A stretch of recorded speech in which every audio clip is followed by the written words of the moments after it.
All right, guys. Yeah, today's been quite a day. I, I have not much new news to tell you beyond what we saw um, with Partha yesterday. It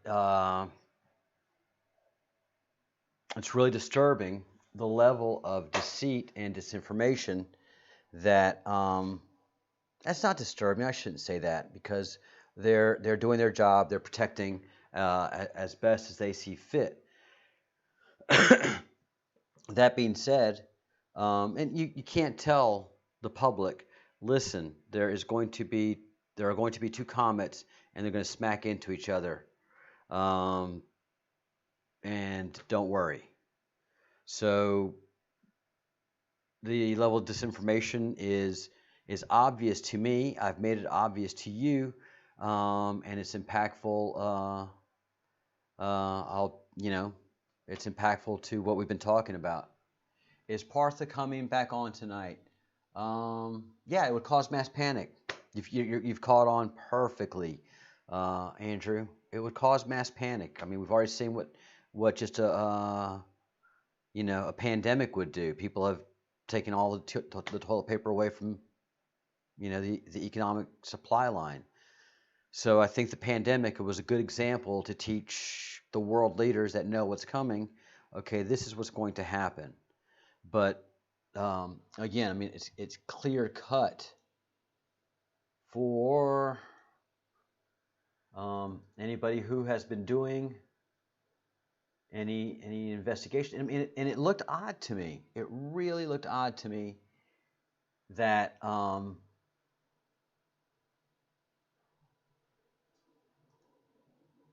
that you know that Comet Atlas would look so different in the source that we have of information for comet trajectory and comet activity.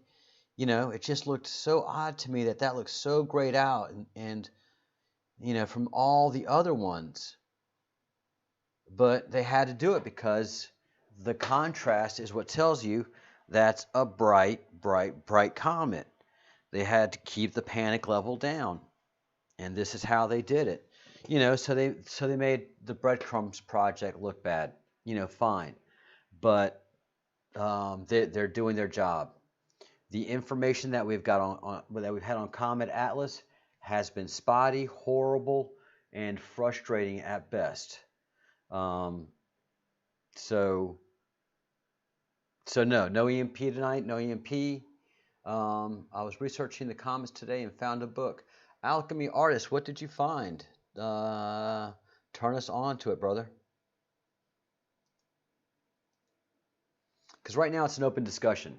I mean, all of the people that are in the comment thread right now are you know your fellows of the crumb. Your voice is as strong as mine.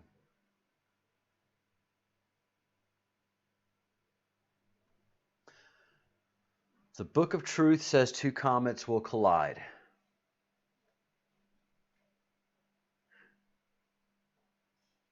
Oh yeah, you don't have to be. Who's the Book of Truth? Free PDF. Can you give us some background on this thing? Thank you very much. Page 123. Come on. Now you're making it up.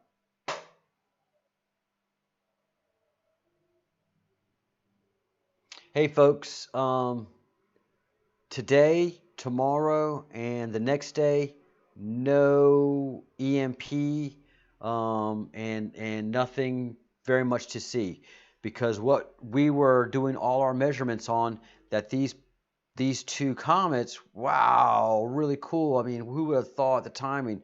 They're going to intersect, and what I've been able to deduce with other fellows of the crumb, other members of this great round table, this great round table in the ether, is that they're seeing the same thing I am. Two comets, they're not one on top of the other. They're equal and level, and they're going right towards, right over Venus. And nobody has been able to tell me, no, no, no, no. No, that's not what we see. Everybody says that's been able to see it because of the weird cloud cover. Please take note. We have 2 atmospheres now. Who noticed that we suddenly have 2 atmospheres? Hello, Amber. Hello, Michelle. Hi, Dawn.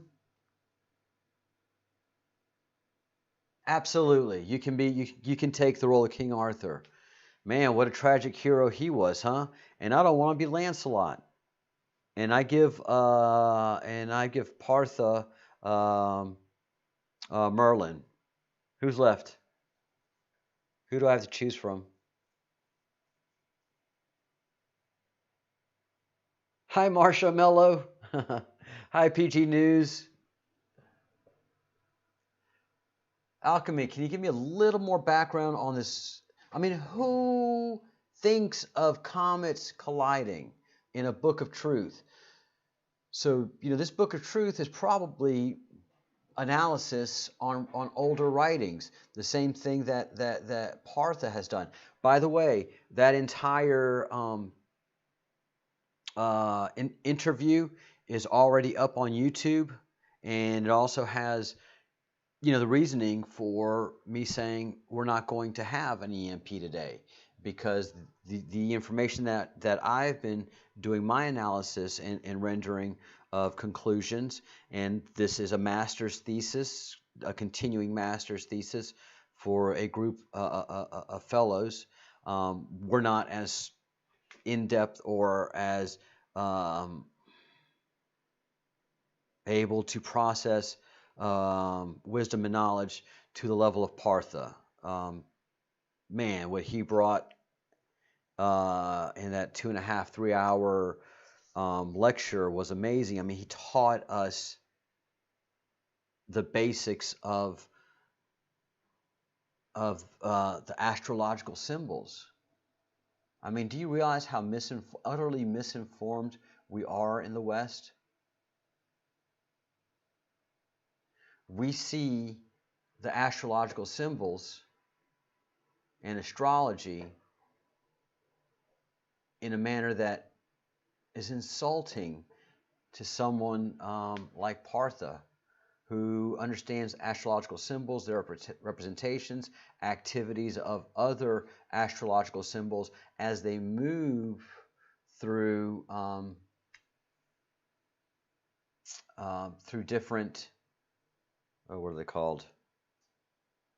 Through the different signs. So as something goes from Pisces to Aquarius, or is coming into Cancer, that has a representation. There's a divinity to that. The divinity being is that, okay, human, you understand I'm a god. I got it. I know you're a god. Listen closely, human. I'm listening closely. Are you hearing me? I'm hearing you. 469, I'm sorry, sir, what? Okay, hold on. We're going to create a scribe, and the scribe is going to write down everything I talk to you about. Good idea, God. And so the conversations between the gods and the humans at the times, and the kings at the times, passing on the sacred wisdom, was codified as being holy, divine, religious in nature. But, through the Dark Ages, through industrialization, man, that's so confusing. And it really, and after a while, there was a real silence from the skies. And so the skies became silent.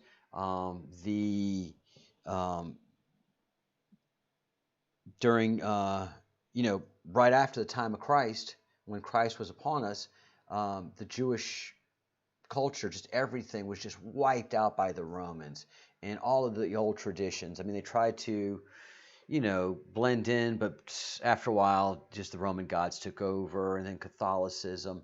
And so all the representations of astronomy and the old writings really just remained in India. To this day, as you understand from Partha and from his fellows, from his project, his supporters, Rhonda Reporter, Angel Hope, they practice astrology not as a gimmick, but they understand as things present and can interpret them. So I'm not really paying attention to the Sky.Live anymore, because it is a singular project of misinformation right now. If everybody's been following this, and I pointed out in this morning's in this very early morning's meeting with the Fellowship of the Crumbs in our live stream. First of all, right here, we see the grayed out, really photoshopped and hazy, and I don't know what about Comet Atlas. It's just the contrast on this photo, on this black and white photo, is clearly manipulated, not like the others. Why? Because anybody that practices astronomy would probably say, well, that's way too bright. Who sees these things over and over again? So they see the problem. And then here's the second quote unquote part of misinformation. Our friend Michael Yeager. So our friend Michael Yeager is the only person coming up with the photos for the photography, the imagery for Swan and Atlas. And so Michael Yeager, Swan, and Atlas, they're just a singular echo chamber. Nobody else gets represented or talked about or anything. So yeah, okay, got it. I was wrong about the EMP happening today, but by the analysis of the data we had before us and trusting it, we fully expected an intersection of these comets today. But you go out and look at them, and you see that they're this far apart. If my head was Venus, they're equidistant from our view of the Earth. So they're closing in on each other. They are closing in on each other. And I was saying this yesterday. I started this line of thought yesterday. Only one singular reason. And that's the first lecture that we had from Partha. From his reading as to what is going to happen with these two entities. Because Atlas and Swan have identities within the Indian, Hindu, very old Indus Valley tradition. If you want to really understand how old they are, you have to do a lot of research and some good documentaries on the Indus Valley. So we say the Sumerians are old. Well, the Indus Valley culture is far, far, far, far older, and still established in the archaeological record. Everything else has been pretty much wiped out, except for the pyramids and the heavy rock structures in Central America that were able to survive the flood. All of those old Mayan structures all throughout Central America, they're not Mayan. The Mayans told Hernan Cortez, the great conqueror of the Muxica tribe, which where Mexico gets its name from.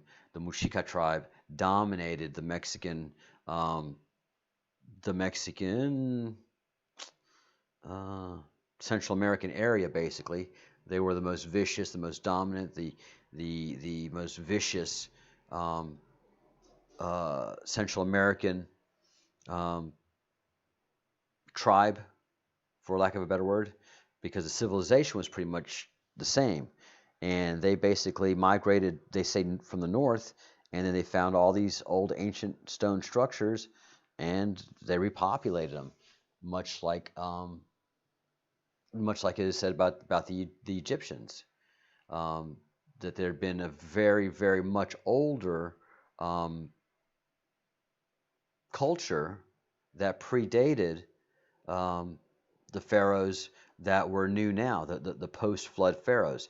So every ancient culture has a pre-flood civilization that they speak about, and that we see their stone buildings in Mexico and Guatemala and Belize, and then in Egypt, and then if you go over to the Indus Valley, you can see them there, and you don't have anybody in India saying, "Oh, no, no, no, no! This is 4,000 years old. This is 4,000 years old." Like, you have everybody else in the world. Everything is either 4,000 or 3,500 years old, because they have to make that thing fit the Iron Age. Because if none of these stone blocks are within the Iron Age um, uh, um, strata, then that stone tools couldn't have made all of those pyramids and all those stone buildings. So they have to be within the Iron Age to have been made. The only problem is the Egyptians didn't have iron, and the ancient Egyptians didn't have iron, and the ancient Mexican tribes sure the hell didn't have iron,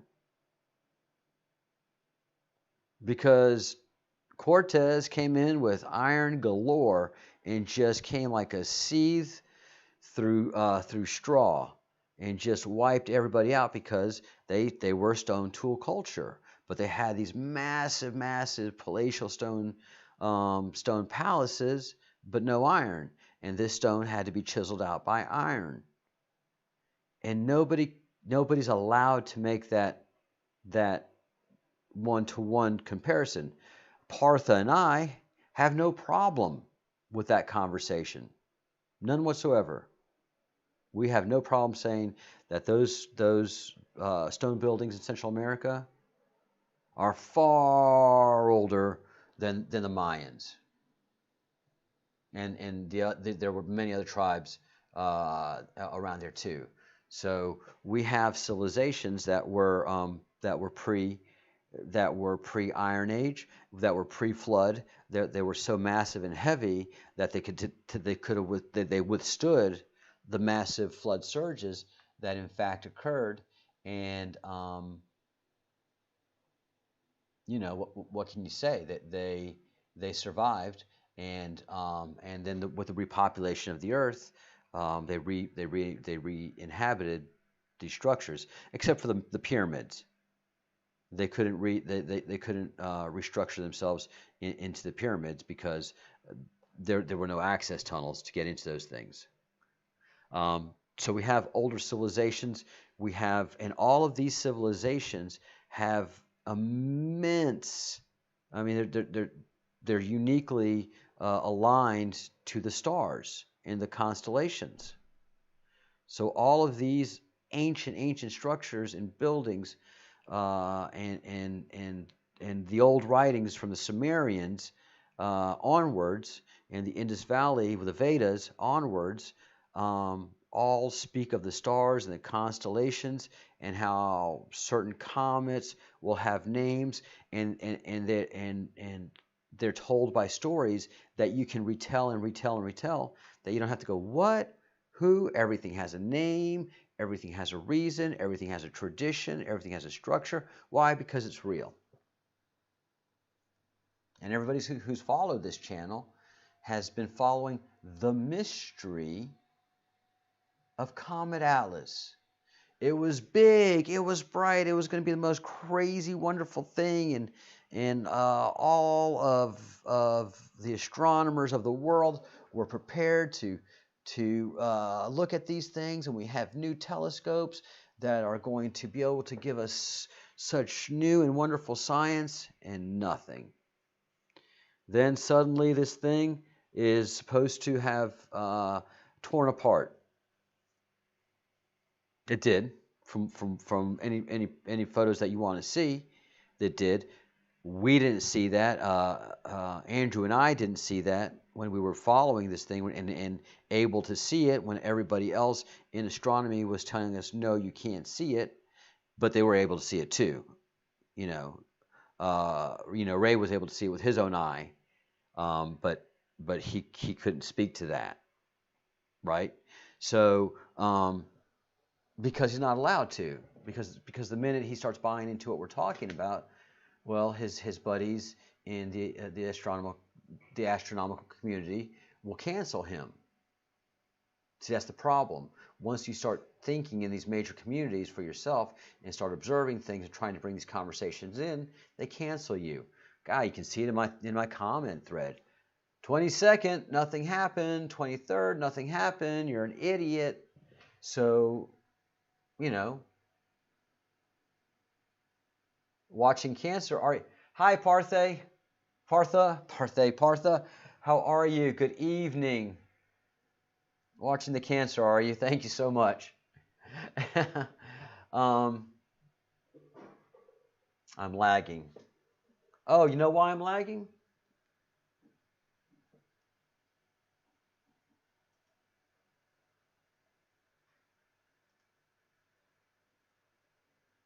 Okay.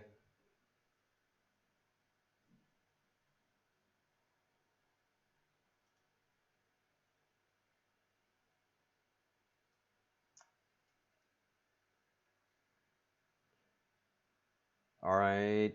What are you doing?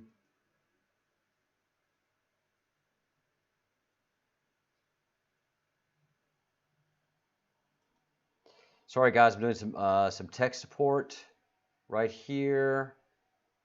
I'm not sure why it's all grumpy. Hopefully, it'll fix itself.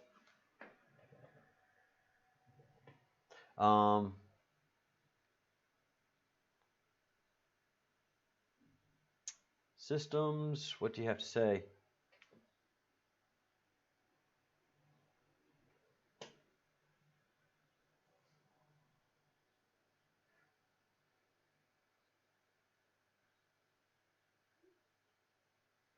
All right. Yeah, we're back up now. Okay. Every time I open Sky Live, it gives me a laggy bit. So so that's the deal. And the only person that's been able to give clarity as to what's happening is Partha, because he is able to understand the ancient traditions. We understand there are ancient cultures here. They have put writings forth, they have put traditions forth, and he is able to interpret them, because these are events that have been forecasted and foretold what we're experiencing. Again, everybody, please start noticing that we have two different atmospheres on the planet right now. You are seeing clouds up high and clouds down low. I pointed that out yesterday, and Flickaboo noticed that as well. Especially if you're in a coastal area, there's two different cloud densities, and every time it comes to sunset, I can't see the sunset because just a huge cloud bank rolls in. I mean, it is just absolutely something to behold. All right, hopefully the lagging's cleared up. Hi, James. Hi, Realist. Hi, Kelly.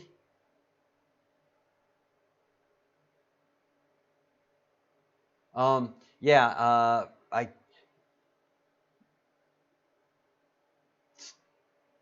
let's see. Hopefully you're going to calm down, stream. All right, so yeah, pretty soon we're going to have to get the Breadcrumbs project a multimedia machine. So I'll be doing that next week after the 28th.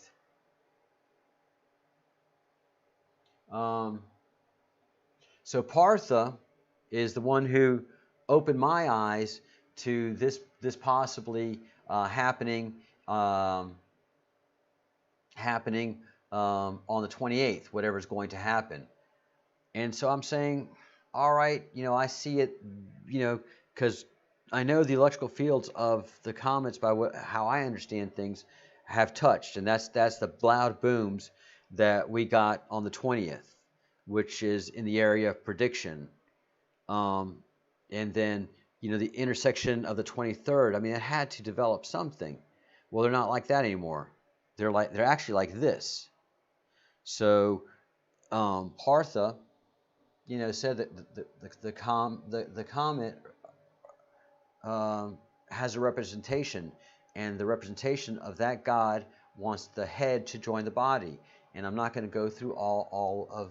We have 4 hours, 5 hours of video explaining this, and so that made me think, and I'm like, all right. So last night's stream, like this, was me talking about, listen, guys, I think these two things are going to hit each other.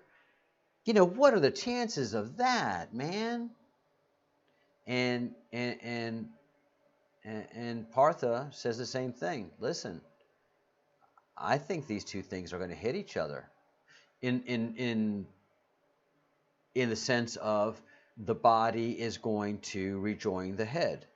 And then here comes Realist. Is it Realist? I don't want to give credit.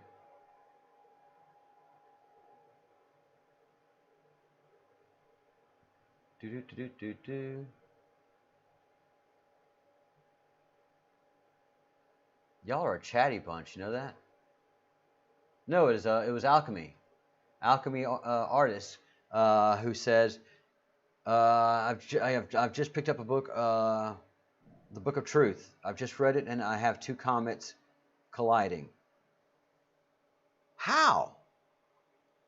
In the giant vacuum of space that is almost limitless, how do you have two comets colliding? And obviously, the Book of Truth is coming from older writings, which gives the tradition of what Partha is speaking to, which is the head joining the body. These two comets are going to collide. From an electrical event, that's going to give off not a big explosion. Where it is, it's going to be a big explosion, but it's going to be roughly 300,000 miles away from the Earth, maybe even 200,000 miles away from the Earth. So all it does is it's two bodies hitting, and it's just going to create a big electrical event, and it's the EMP we've been talking about. Partha has instructed me. He's not instructed me. I'll take that back. He has asked me, look, don't worry about EMP. Don't worry about telephone. Don't worry about losing iPad. That's part of the plan. If it happens, no big deal. You're not doing yourself any favors because this is a very controlled event. Because the creator cares, and he's really, really, really smart. I mean, he's Partha smart, if you want to grasp how smart the creator is. So he's really planned this in a lot of detail. He can move a planet around, right? So, a lot of things have been happening. UFOs, this whole weird thing of two atmospheres, a wandering sun. Yeah, I feel dizzy too, Bounty Hunter. She's moving fast, ain't she? And she's cutting corners, man. She's turning those corners hard. So, absolutely. Hey, dog. Thank you. How you doing, man? look, tell us who is guarding Salisbury Hill. Because nobody, you pop in, you pop out. I understand you're a busy dog. Van life it takes a lot of work to keep that up. But nobody here the people in America can't imagine that Salisbury Plain, not Salisbury Hill, but Salisbury Plain and the immensity of Stonehenge would be cut off and not available. You just can't walk up to it.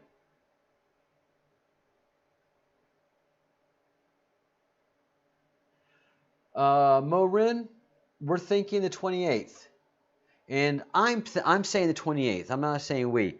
Partha is saying an event is scheduled for the 28th as far as his reading of the skies and as events should unfold. What I see are two green dots, green shimmering lights, who were supposed to be passing each other, one over the other in a cross, who seem to be more going to do, they seem to be coming together over Venus, and you can look in your own night sky if you do what I keep saying to do. Look at Venus, make it the face, and do Mickey Mouse ears. And then find the two green, shiny, emerald things that you can't miss when you're looking for them.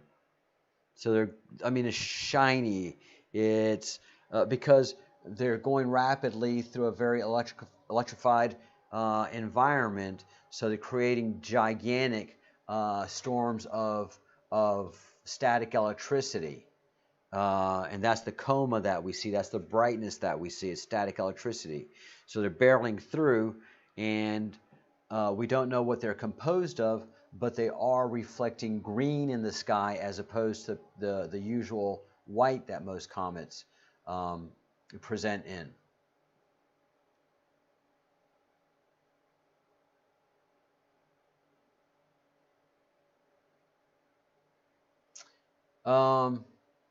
So Epic, who is in Kent, who I'd say it's about a crow's fly from Stonehenge,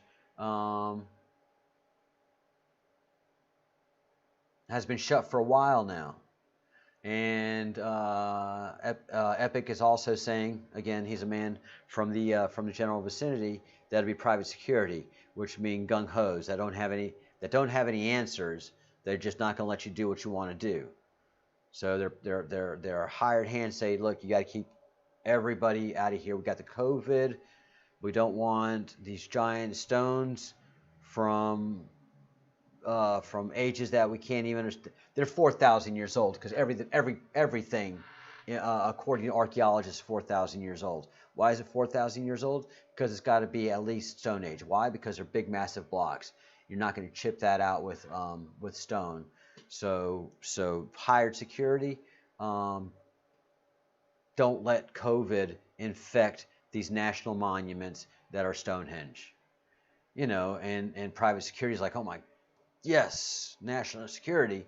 National treasure. You betcha. They're going to chase everybody off wildly.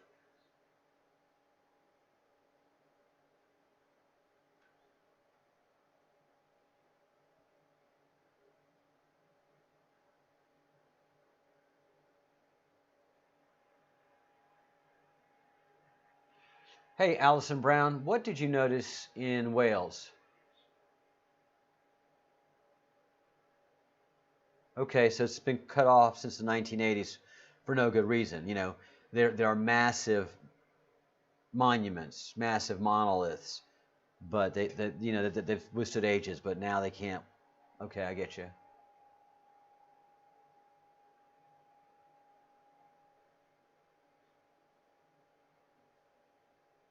Oh, that's wow.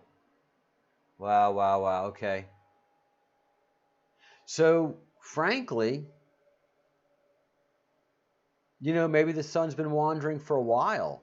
I mean, spitballing here, as they say in D.C. and in politics, I mean, maybe no, because we'd have noticed that. It's obviously noticeable. So please, Allison, if you could if you could clarify what you've noticed, Allison Brown, and welcome to the Breadcrumbs Project. Uh,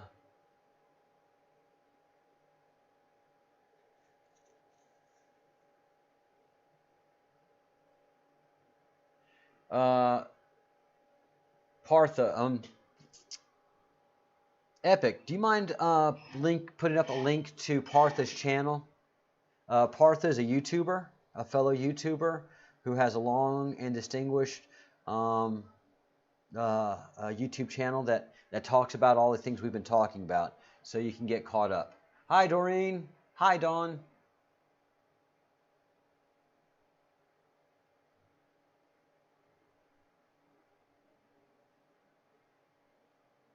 Wow, dog. That's, you know, from this point of view right now, it makes sense. And how sad, you know, how sad for English heritage to cut off its heritage from the English people, because the English people are, follow my line of thinking, the English people are Celtic in root.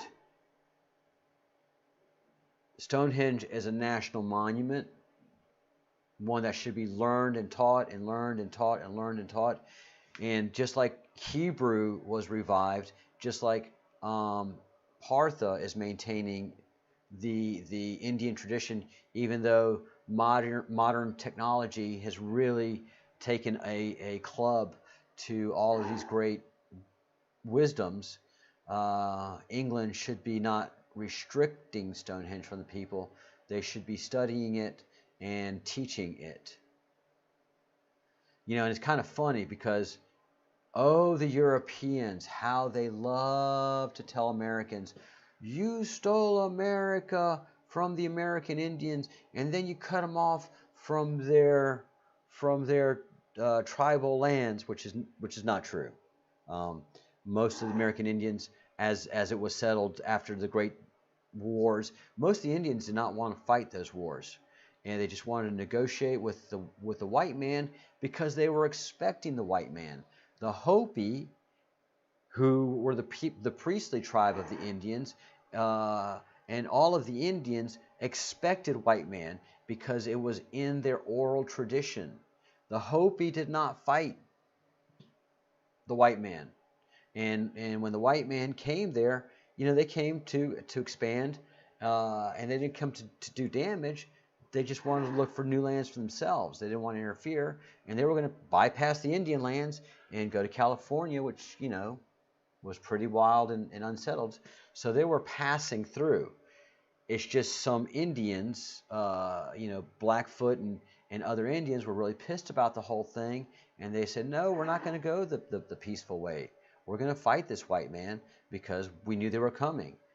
And it didn't go well, but the U.S. government honestly did as best as they could to give the Indians reservations of their lands and maintain them as best as possible. Of course, stuff's gotten complicated, but really every country in Europe has neglected, abused, and done the same thing to all of their relics from Neolithic culture, from the Stone Age. And Great Britain is one with Stonehenge, cutting it off from the people and not teaching it, not making an effort to revive it like the Jews have Hebrew.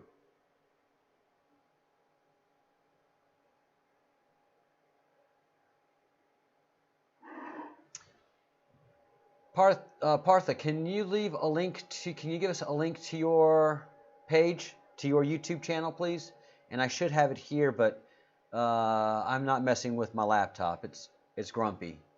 If you could please leave a link, give us a link, Partha, to your YouTube channel, and if you could just give us a comment or two, or you can take up the whole night with your YouTube channel. That's fine. You're the beacon in the night right now. You're the foghorn in the fog, because you have the correct answers in NASA and JPL have the misinformation.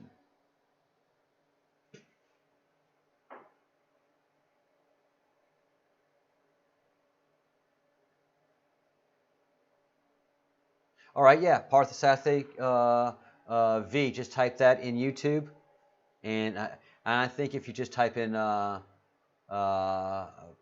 Parthasarthi, you're pretty much going to come up with this channel, and it has like my channel. Our thoughts are long and established. We're not new to this kind of thinking. uh,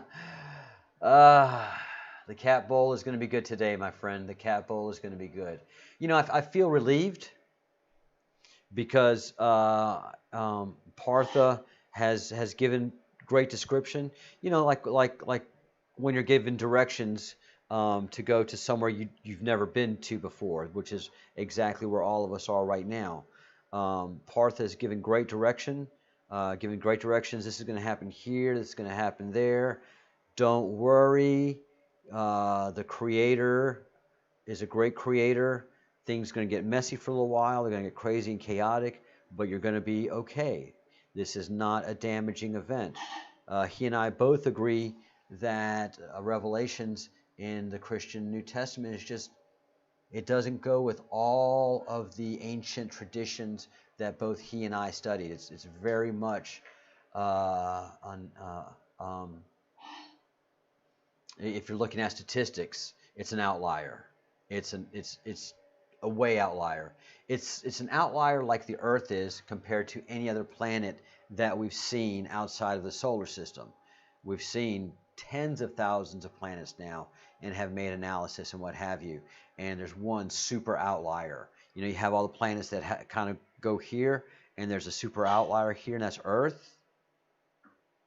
And that's kind of all the traditions, all the eschatologies of the end of ages, not the end of earths, an end of a time, you know, an end of an age. We're going from Pisces to Aquarius. Okay, that's not the end of the earth, the end of the world. It's just going into a new age, and we're going to be leaving something behind in the age of Pisces, and it's probably going to be evil and the bad things that we do as humans. It seems like we're going into a new enlightenment in all the ancient writings that predict this. Hopi, Indian, Jewish, Muslim. I'm missing a bunch out there.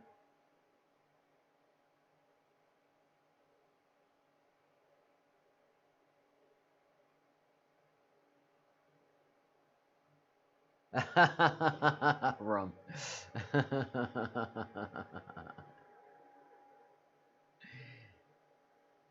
um, oh, the two cloud types.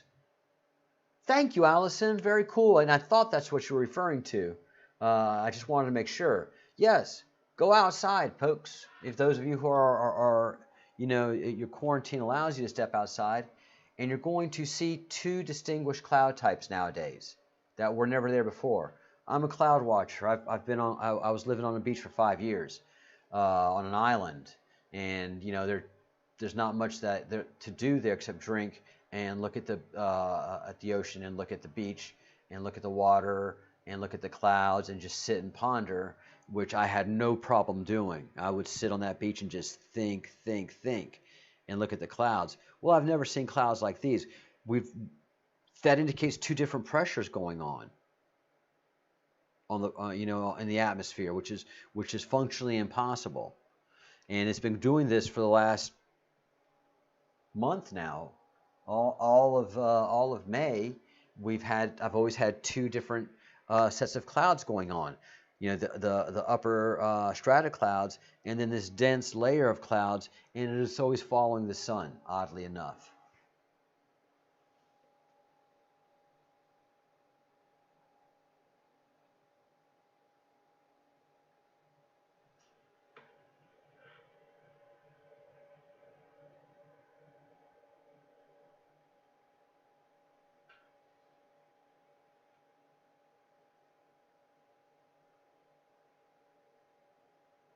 Yes, yes.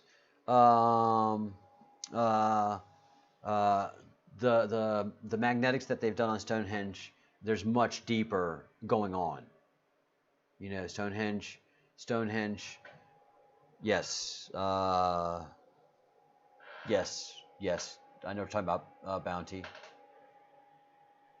Yeah, there's a lot more to Stonehenge than what's the surface, and a lot of people say that's true about the major stone temples that we see around the world, especially the pyramids.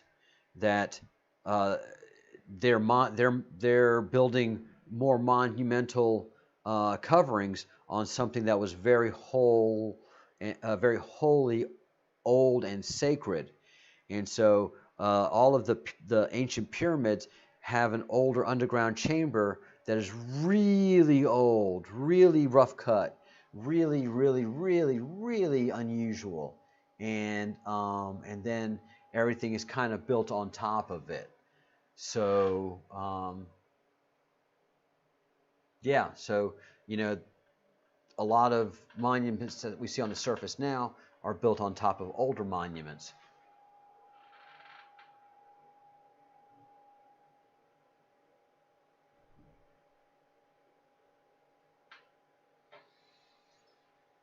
No, no, Leanne, this, if you just wrap your head around the stuff that's happening right now, the massive amount of control that's happening on this planet right now, to make your sun, your shadow longer, to create two sets of cloud covers, to do all of the things they're doing, man, there's somebody super in control, you know?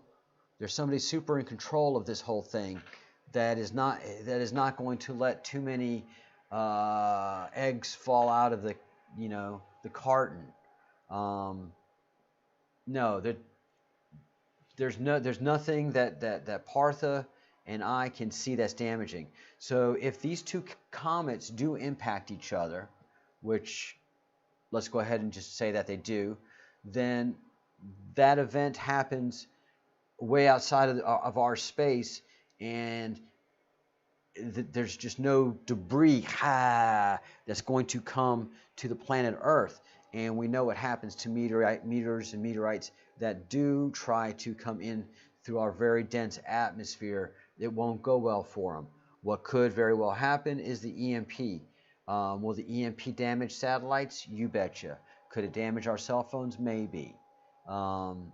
But I'm starting to feel lesser and lesser about that. It's just to get our attention. That event is to get our attention. So it's going to be a bright light. It's going to be a loud sound, and there'll probably be an EMP that follows it that takes out a whole bunch of satellites and causes them to be space debris for a while until we can go up there and start working on it.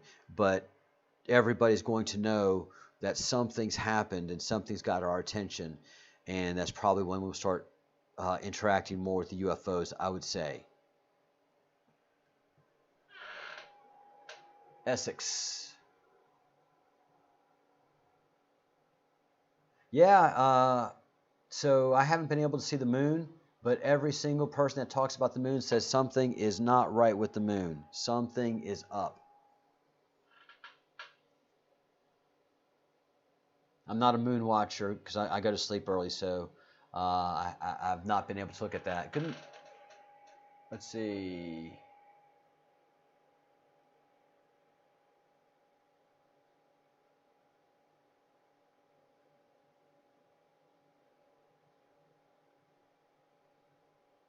Wow. Okay, Mark. Very interesting.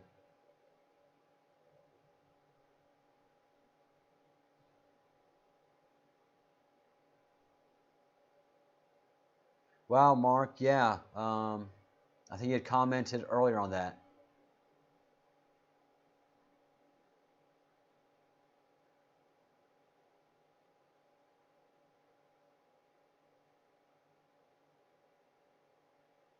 Yeah, Atlas did not break apart. I don't think so either, Partha. But of course, that was the story that NASA was peddling through their Hubble pictures. So why the deceit? Why such heavy-duty deceit from NASA, Partha?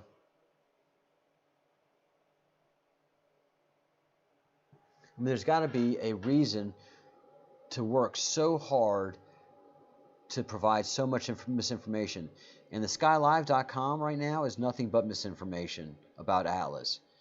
And it's just Jaeger and the SkyLive and SpaceWeather.com.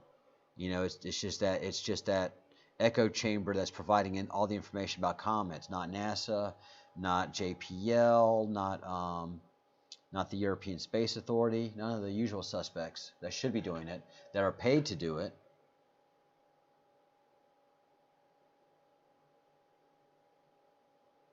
JLT, you make a great point about the Lion King. It's not a musical. It's actually a very, very, very ancient story that's been adapted by Broadway to what?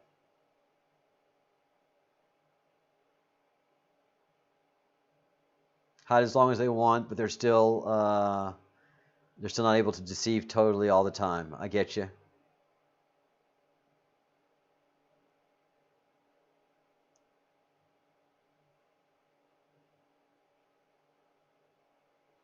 Yeah, Amber, I'm the same way. I haven't seen the moon in forever, ever, ever. So, yeah, no EMP, nothing like that happening, because the information that we were working with from NASA was nothing but misinformation. And so what we've done is we've made a great friend in Partha Srathi from India, who is a master at reading astronomy, astrology, and the old writings, and also has the courage to step outside of his own religious tradition and look at the Egyptian tradition, and look at the Mayan tradition, and look at the traditions of China and of all of Asia, and also doesn't mind looking at the Christian and Judaic tradition, and gets happy when he sees the synchronicities and the similarities, like I do. And once you comfortably study the religions with a very, very open mind, you comfortably begin to see the similarities.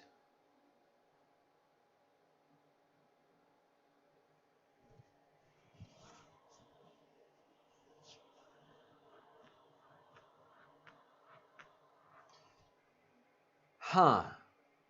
Partha, that is a very good question. Will Rapu remain joined?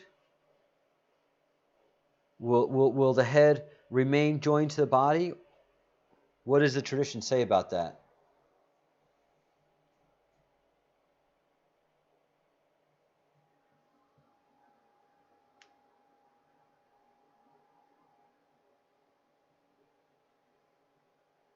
The Lion King has two brothers, Osiris and Set, and a son, Horus.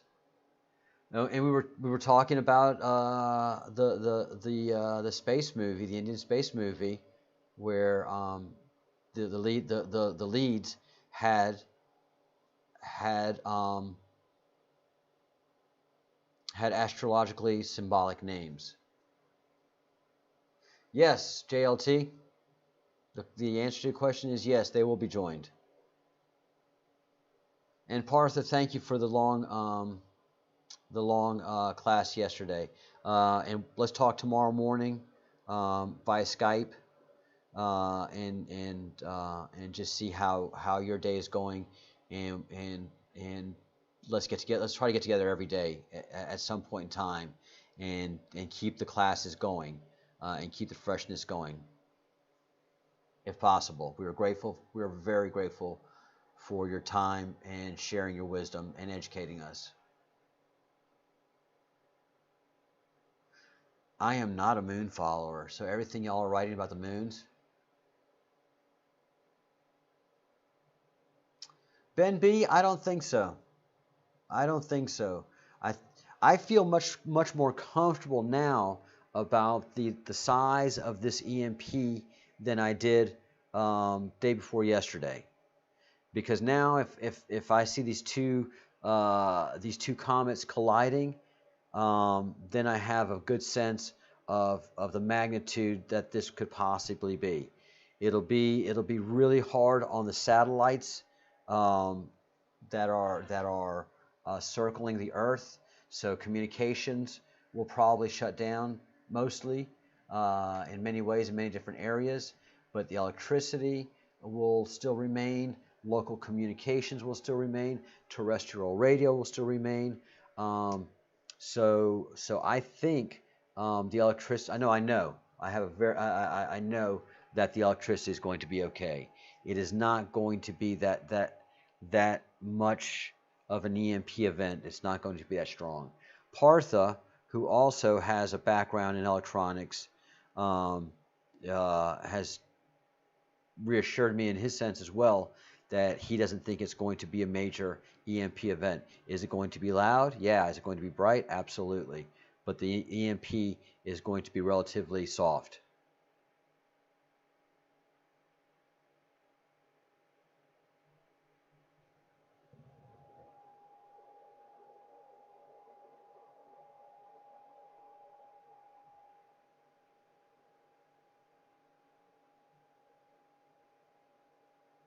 Let's see.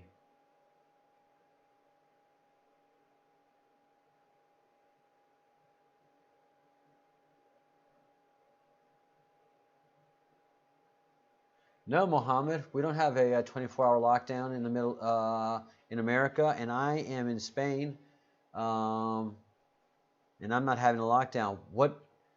Wow. I wonder what the lockdown is for you.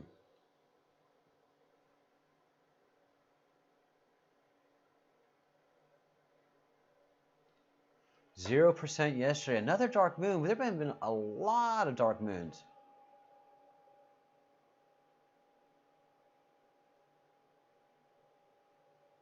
So there's something they don't want you to see at night, Mohammed and Partha. Why arbitrarily throw down a curfew? Something's happening at night that they don't want us to see.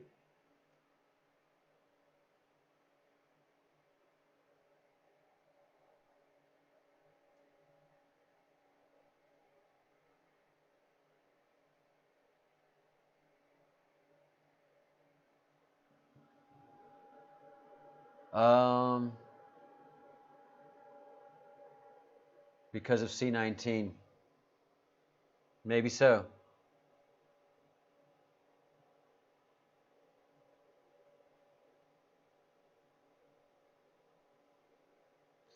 Um, Strange clouds, and yes, I'm here on the coast of Spain. I'm the one talking about the strange clouds. It is very windy here. We have 3 days of wind predicted. What is HARP? Why HARP? Uh, Annie O'Grady.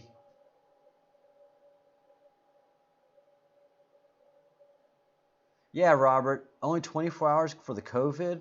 Does that sound right? That didn't sound right to me either. I'm glad it didn't pass your sniff test.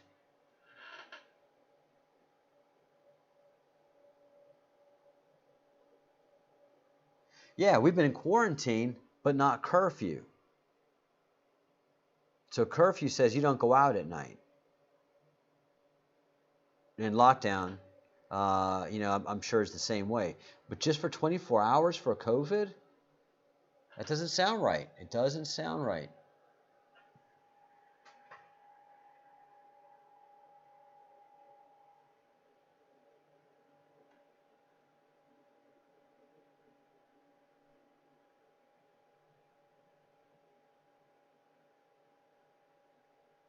Oh, wow. Okay, gotcha. Thank you, Bounty Hunter.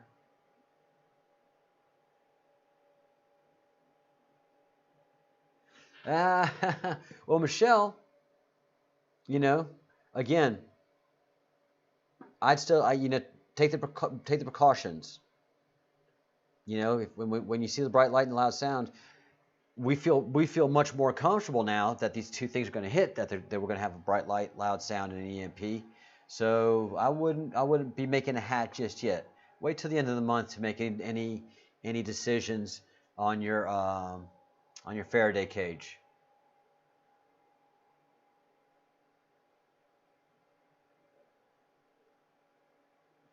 Oh.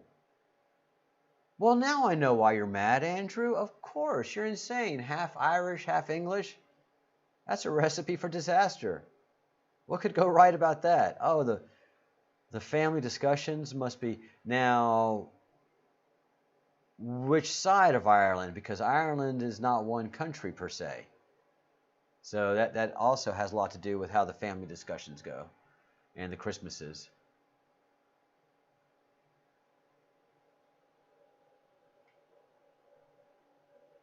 Yeah, Dawn, I'm with you. We may get to use it after all.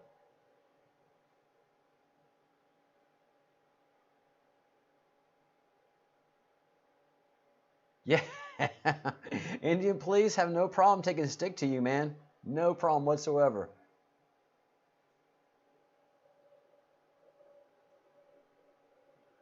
Yeah, any moon reports would be really appreciated.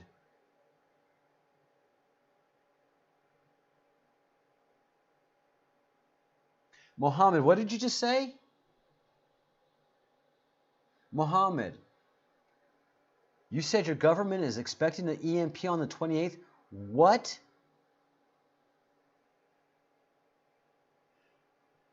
Mohammed al-Shakas has just said his government are expecting this EMP till the 28th. Boom! All right, Mohammed, tell us more.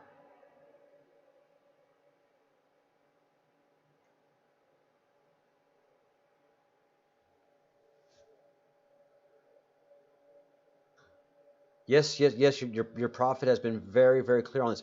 Matter of fact, Muhammad, the reason I thought something was going to happen is because this is the end of Ramadan, and peace be with you, and I hope you had a good Ramadan, and please eat heartily and eat well so you can be ready for the event.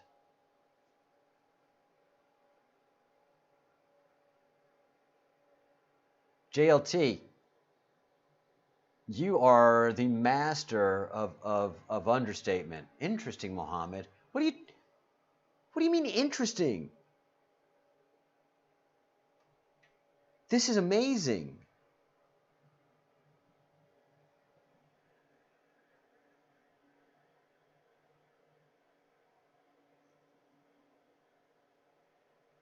Mohammed, if you don't mind giving, I hate to ask for your country, but can you give us at least an indication of what part of the Levant you live in, and what part of the Middle East?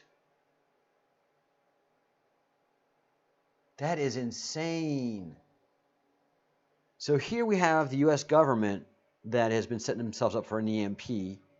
Of course, they are in touch with our secret services, are in touch with many of the Middle Eastern secret services.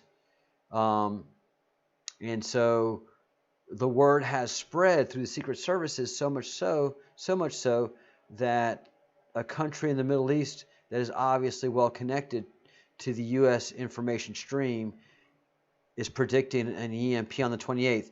Michelle, don't do away with your box.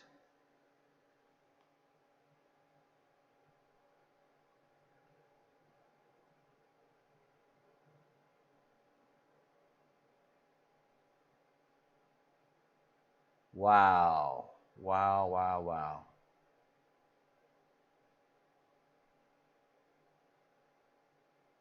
Oh my God, Jen Rose, girl, you missed it all. You've missed it all. Holy begonias.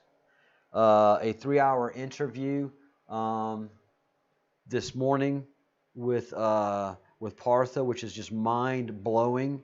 Um, he reteaches us as best and quickly as he can in reference to what's going on, astrology and the zodiac. He basically reteaches us the zodiac, and we get to see the old zodiac symbols so much that it blew us away.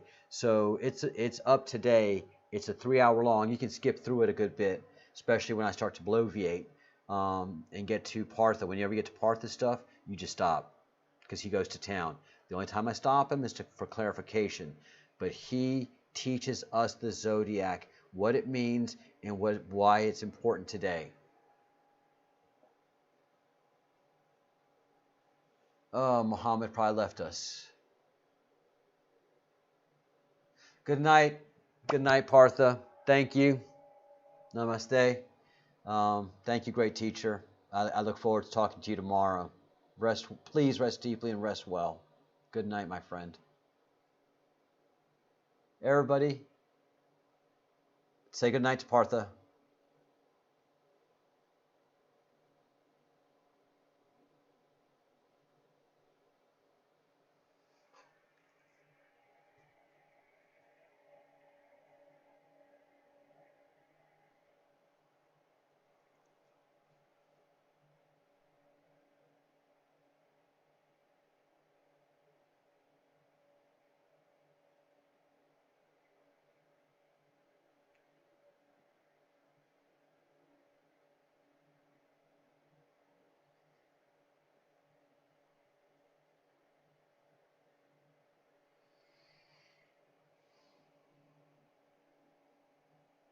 Now, Muhammad, let's visit with you for a minute or two. Is it every 28th, or is it this 28th that is specific and special for how the Islamic tradition is laying this out?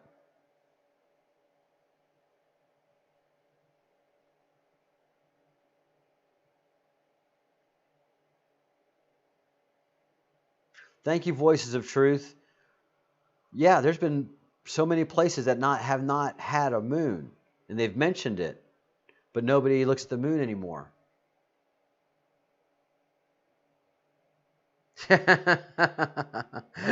Thank you, Andrew. Thank you. I think we're providing good information. I think does anybody need any reason? The reason why we're not expecting the EMP? Jen Rose. Yeah, let me clear it up for you real quick. We're not expecting the EMP because NASA and JPL have been clearly lying to us. And I'll only bring this up for a second or two because it really messes with the system.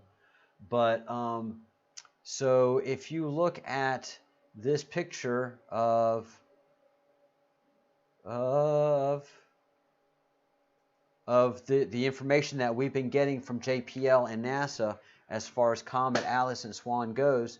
So up top here is Comet Swan with a magnitude of 6, they say, and we shouldn't be able to see that comet. It has to be a magnitude of 4 for us to see it with our plain eyes. Well, people all over the world have been able to see it with their plain eyes for the last 3 to 4 weeks. But the big problem is Comet Swan right here, Jen Rose. If you see, this is Comet Atlas, and this has been how we've been seeing Comet Atlas with a grayed out picture, which, you know, if you're moving numbers and you're trying to get, you don't look at that detail.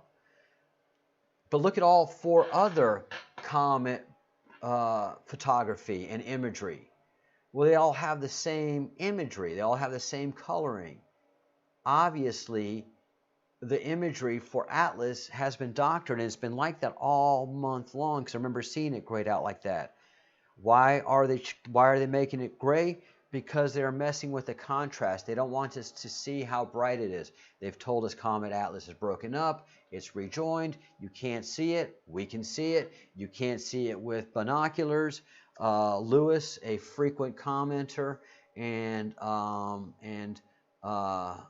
contributor to the Breadcrumbs Project here online, and emailed me at 3 o'clock this morning. He was able to see Comet Atlas and Comet Swan through his binoculars, and he could also see Venus.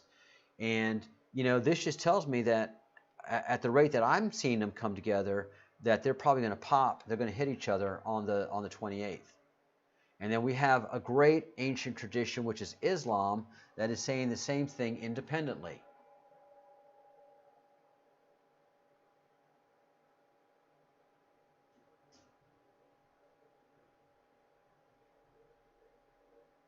All right. Epic's gone offline for a little while, and not gone offline, but he's doing probably a family thing, but we still have to maintain family and self throughout this. So we've had a big problem, Breadcrumbs Project, because the data we have been using is corrupt data. This has been fraudulent data. This has not been truthful. It makes me mad as a taxpayer because we pay these guys good money just to give us the information. It's obvious they can't give us the information.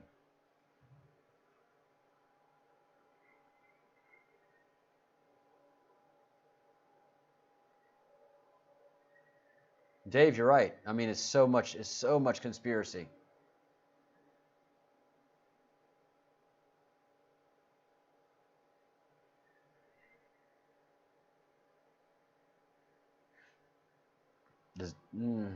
Donna, I don't know enough about the moon to comment on it.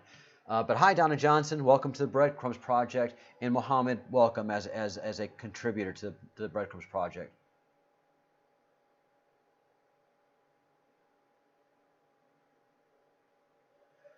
Oh, okay.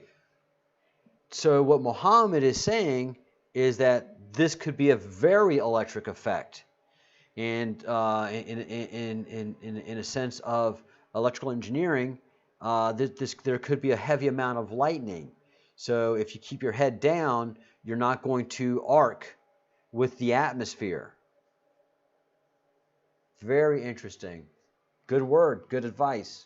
So if it starts getting crazy, head down, get indoors, and do not be affected by what's going to happen. Thank you, Mohammed. Thank you. Welcome to the Fellowship of the Crumbs. Consider, if it's not insulting to you, consider yourself a fellow breadcrumb. Dave, what's shimmering like crazy? Shimmering means it's an active electrical environment. The moon shimmering like crazy?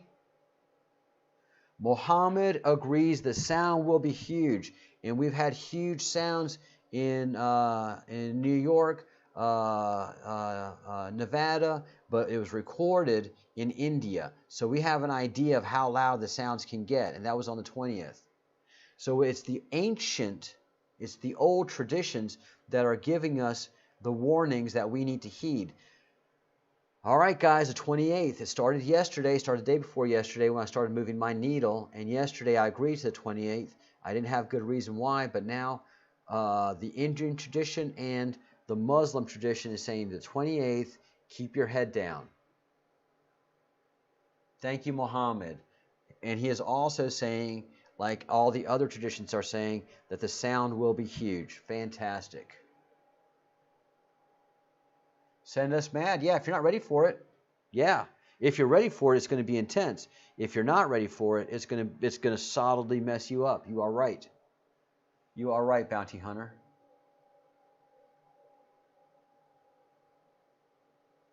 Oh, Dave, you can see the comets? Yeah, they don't look like comets. They shimmer. You know, they're shimmering. That's what I say.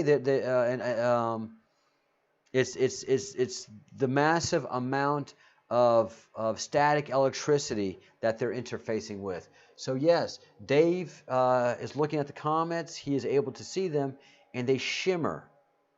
And that's why I call them shiny. I say shiny emeralds. Shimmer is a great word too.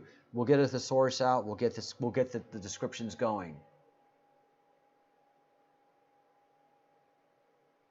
You saw both of them, Donna. You saw both comets. You can see both comets. You saw both of them. Without noticing it, Donna Johnson, you saw them. Donna, what part of the world are you in? Michelle. So, yeah. Venus is shimmery too. Very shimmery. So if you look at mouse ears, look at mouse ears. I can't do it right looking at the monitor, but do mouse ears from Venus, and you see two shimmery, shiny little green thingies. Those are the comets.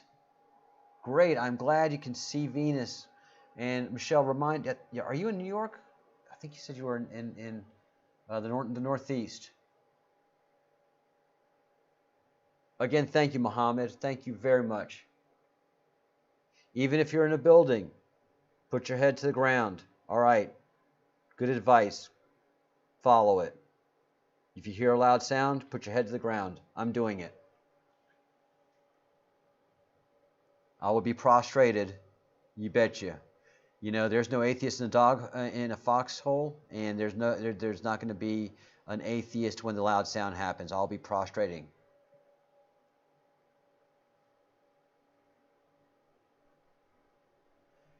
Tulka, there's no way of telling what time will happen, and time happens all over the world. So you're going to know it by by either the bright light or the loud sound. All right. So when the loud sound happens, really, it's not an abnormal loud sound. It's a fucking frightening loud sound. If you can remember the loud sounds of India and what they were having.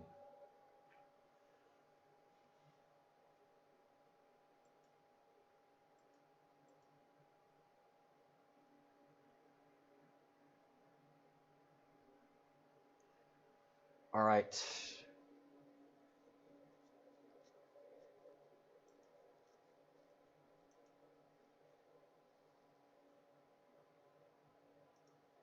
I shouldn't have done that.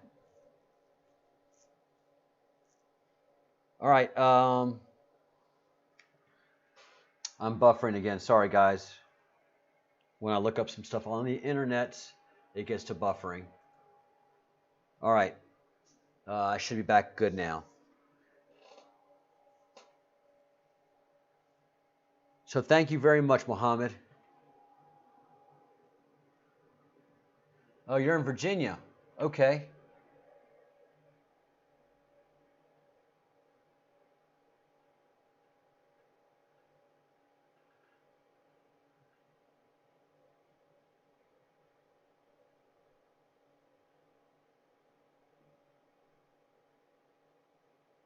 Yes, yes, yes. Those two shimmering things above Venus are comets Atlas and comet Swan. When did you look at it, Jan Rose? Are you looking at it now?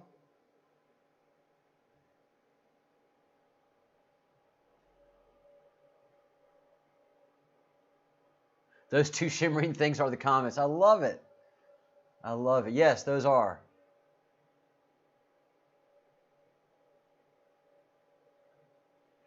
JLT, pretty much, yeah. Or if I would go ahead and do what Mohammed recommends. Just be prostrate. Put your head to the ground. Nothing wrong in following great advice.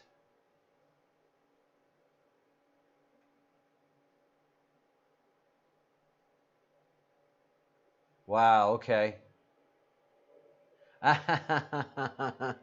Why the dogs? Yeah, they're not very helpful sometimes. Yes, that's true. Thank you very much, Don. That's one thing that we do here at Breadcrumbs Project is build community. Again, I cannot say thank you enough for Muhammad for that sage advice that he brings. And this is not his wisdom that he is passing on. He is passing on the wisdom of his elders, and he is not keeping it within his religion. He is bringing it to us here, that mostly from the West. So great blessings and appreciation for what you bring to us, Muhammad, and thank you for sharing your great wisdom. Thank you very much. Yeah, it's hot and bright. That sun is bright, man. The sun is abnormally bright. Not only is the sun bright, but we have two atmospheres. We have suddenly, out of nowhere, two sets of cloud covers. Okay, Jen, a few days ago. Yeah, that's last time I had a shot at the sky. Yeah, I saw the two comets as well, and they grow closer.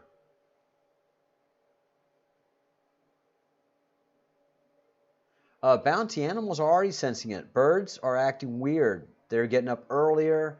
They're singing weirder. A lot of us have seen big changes in our animals. Thank you for Muhammad for staying with us.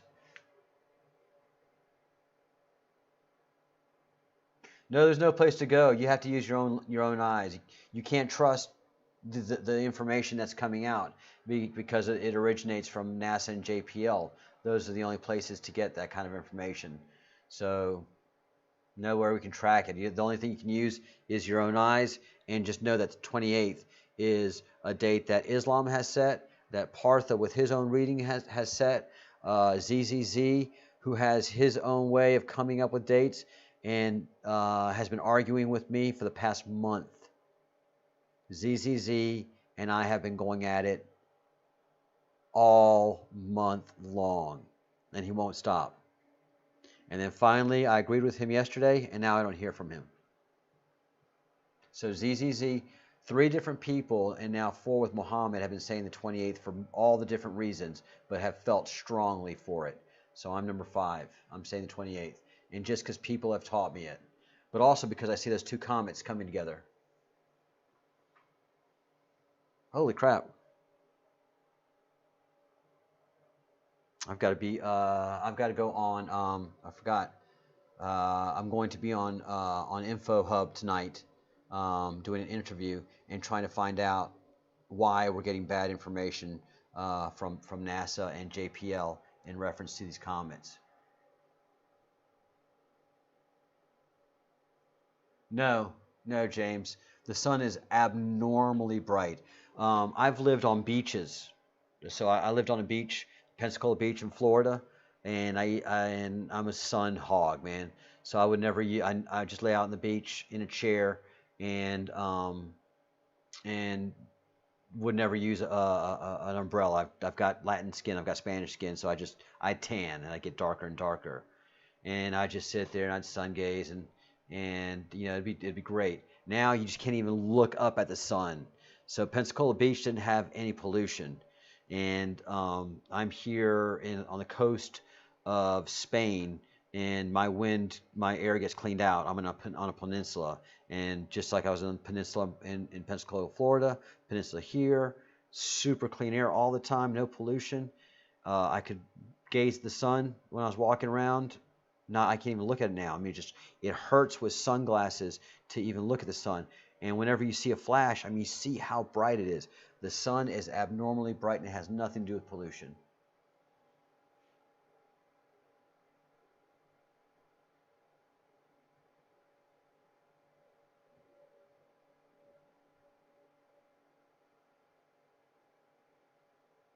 Yeah, as Ankanuk is saying, the birds have been acting weird, strange, and it's very, very frustrating. IntelliHub.com, he's a news source who covers a lot of stuff in DC and doesn't mind taking some risks at news that doesn't quite fit the MSM mold.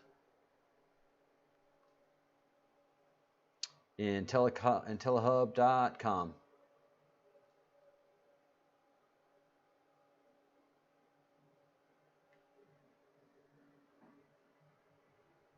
All right.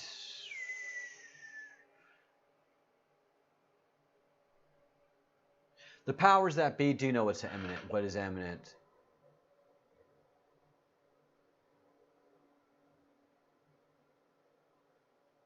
The powers that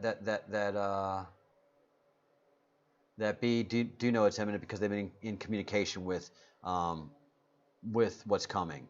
Especially the major superpower has obviously been in touch, because the major superpower has admitted to UFOs when the 2 organizations, the Pentagon, the 2 major dominant organizations in DC, the Pentagon and Donald Trump, who both would individually in no way admit to or even talk about UFOs, have been forced to talk about them and acknowledge their legitimacy.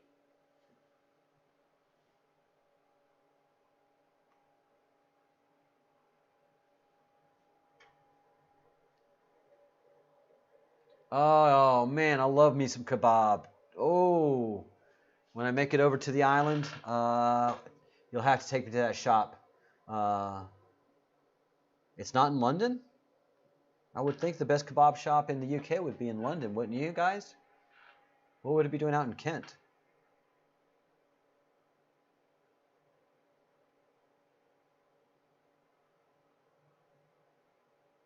All right, Anne.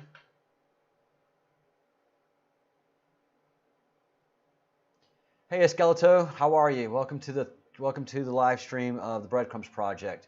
Lots of conversation happening. Dawn, yeah, I'm like you. Don't tell us about it, man. Share it, ship it. Can you Amazon that stuff to us?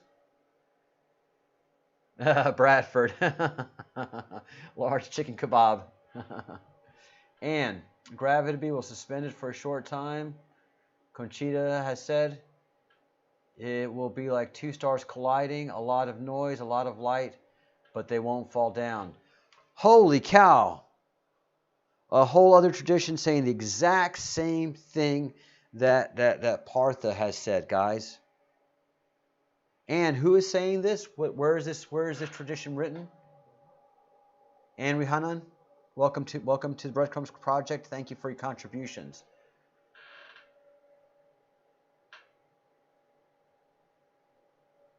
No, what's we saw yesterday that it was great darkness. What's the current weather event in China?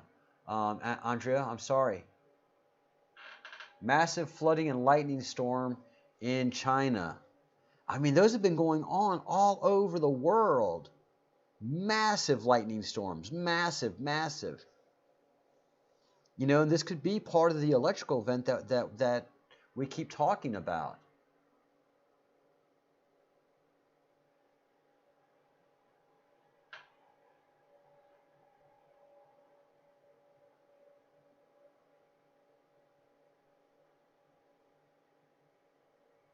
Yeah, Esqueleto, we're building the conversation here.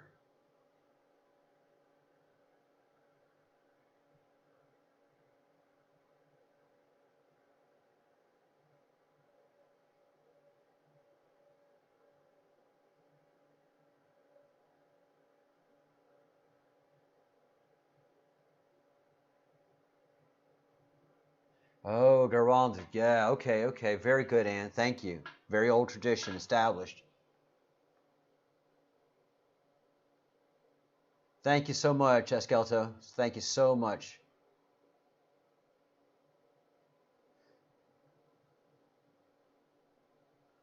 Mohammed, you are a welcome member to the community. I know you can't give your exact location, and we respect that.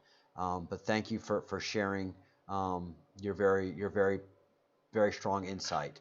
Again, there are several places around the world that are preparing for an EMP, and specifically this place in the Middle East where Mohammed is preparing for an EMP on the 28th.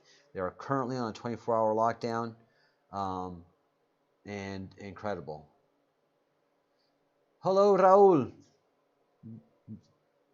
Welcome from Brazil. Welcome.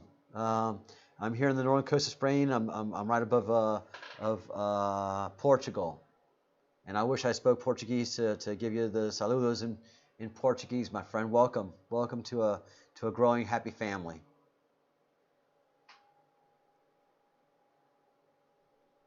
Any videos anybody can provide, especially from the Twitter machine, Michelle Wise. Anything from Twitters about darkness in flooding and lightning in China.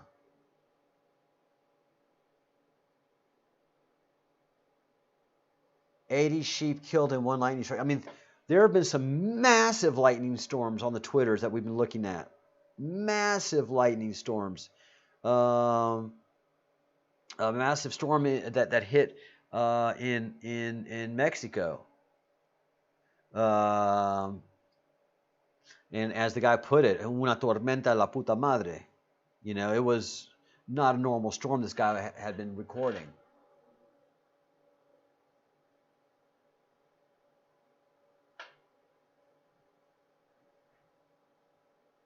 Oh, there goes the Portuguese.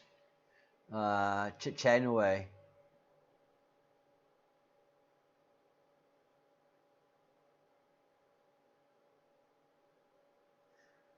Yeah, JLT. If you don't prostrate yourself, you'll get affected. That's what I think he means, loss of life during this event. So, you gotta take a little humility and prostrate yourself during the event.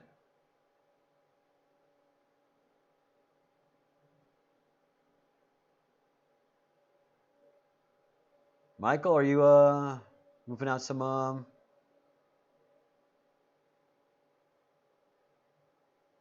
I don't know what language that is.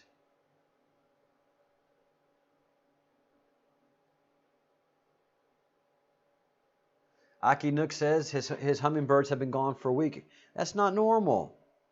Just all the animals, all the animal behavior here on the coast is not normal. Our birds are not normal. Yeah, voices of truth. That's what I was talking about. Our birds here too. They've just been up super early and really loud and obnoxious because I want to sleep in. Donna Johnson says her hummingbirds haven't arrived yet, and that's unusual. The link keeps disappearing. God, Andrea. Um, if you want to email me the link at thebreadcrumbsproject.com, the breadcrumbsproject at gmail.com. The breadcrumbsproject at gmail.com. Breadcrumbs, many crumbs. There's a bunch of us now, and I'll post the link.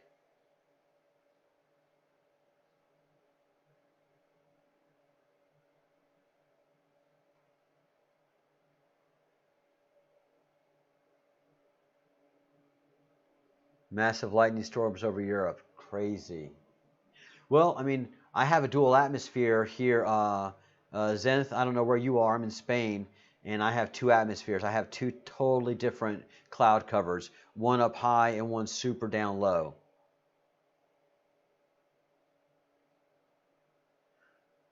Pandemic and Trump. There's just two things on the mainstream news: pandemic and Trump. Ah, Jacqueline, that's so nice. All right, very cool.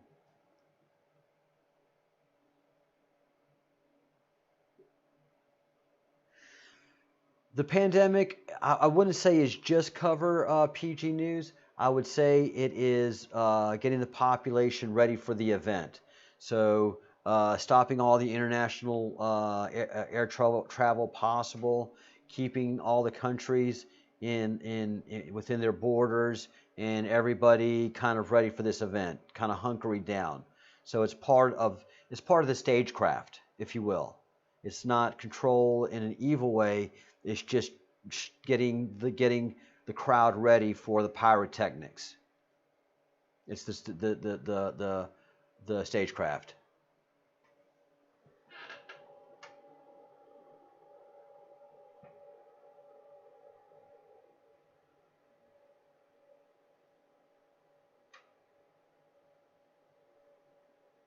And that's a lot of prophecy true. Thank you for sharing. Close the windows, stay inside. Things could be toxic. Just be prepared for anything. I know Parth and I say you shouldn't be so worried, but you know, um, a little caution never goes. Doesn't hurt too much.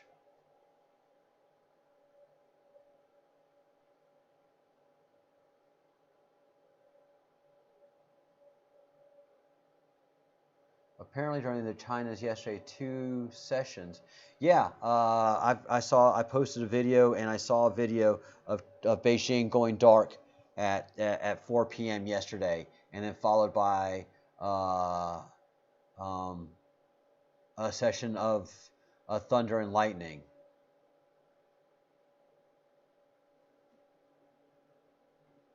It's not a cover, guys. It's not. You can say cover, but it's part of um, of the setup for the event.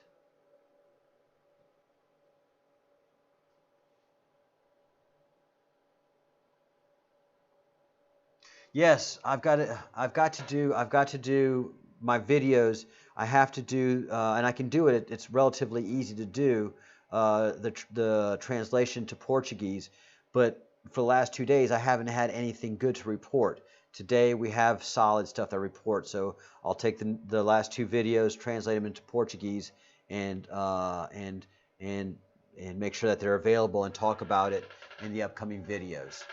So I'll be translating the important videos that we've done yesterday and today into Portuguese. Thank you so much, Raul. Thank you so much. Many blessings, my friend.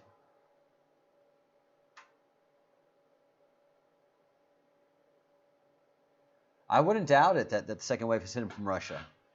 Bounty.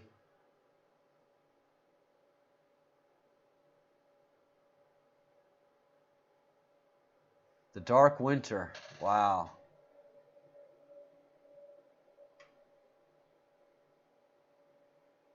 Yeah, the birds are crazy. They're still crazy here too, Kelly. And I'm glad you're listening to me in the garden. Have a lovely time in the garden, Kelly. I'm sure it's a beautiful day. Take advantage. Wonderful.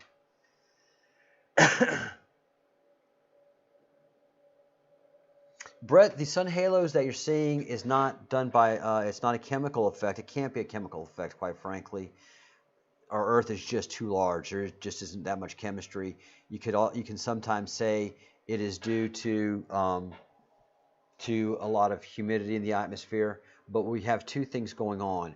Is we have two sets of cloud covers. So obviously our atmosphere is way denser than normal, and our outside in space atmosphere is highly electrified, highly electrified, and so that's why you're seeing everything in such an excited state.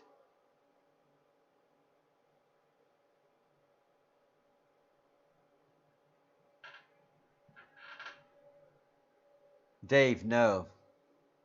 Man, you got to leave that agendas thing out there. No, they ain't doing that. You have the ignorant who are running around like thinking they've got something going on. You have those that know something's not right, trying to do the best they can with the managed situation, and then you have those that know that something's going on, that hit something. Dave, I cannot impart to you enough. This is not a government-controlled event, okay? The governments cannot create the explosive sounds that Partha heard in India on the 20th. It can't change the length of our shadow and create double atmospheres. It can't move the sun, as we've seen the sun has plainly moved. No, man. I've been in government. I've been deep in government. I've worked in the military. I've worked in politics. You've got to leave that alone. This is not being controlled by anything human. They are hanging on for their dear lives. The planes are fine. The planes themselves are Faraday cages. We've seen plenty of photography where planes are hit with lightning and it goes in one wing and out the other. Electrical events do not affect planes. All right, Andrea, I will take a look at my email shortly. 3 days of darkness in November. All right.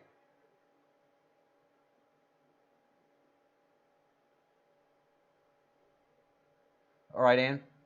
No warning. It's just happening now.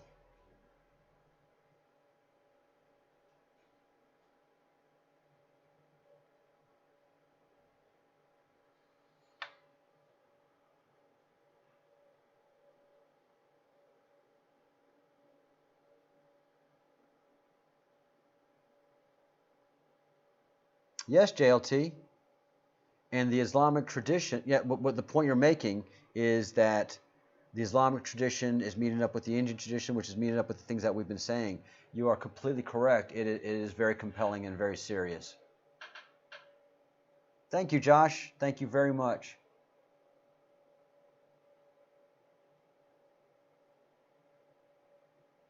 Yes, religious traditions were preparing us for future events, always.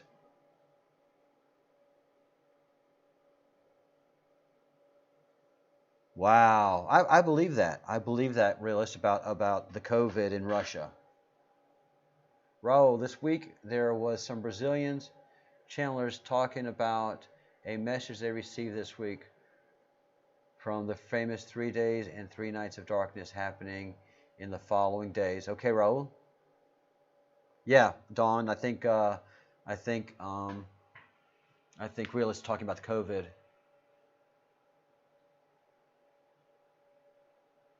Wow, it's crazy, Michelle, about the birds.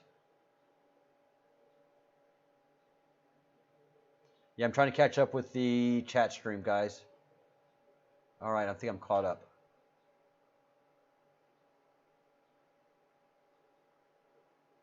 Yeah, I think it'll be quite a warning. It'll get everybody's attention, Ann. I think you are very correct. Hi, Tiago. Welcome.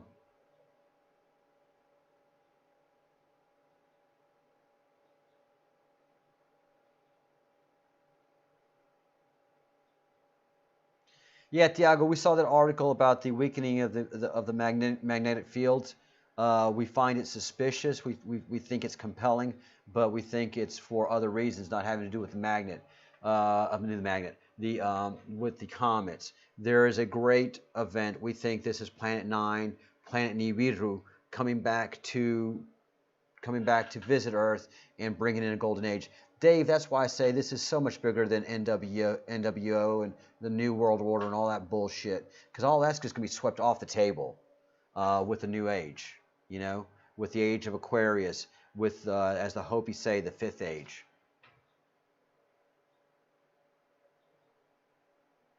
This has everything to do with Nemesis and Nibiru.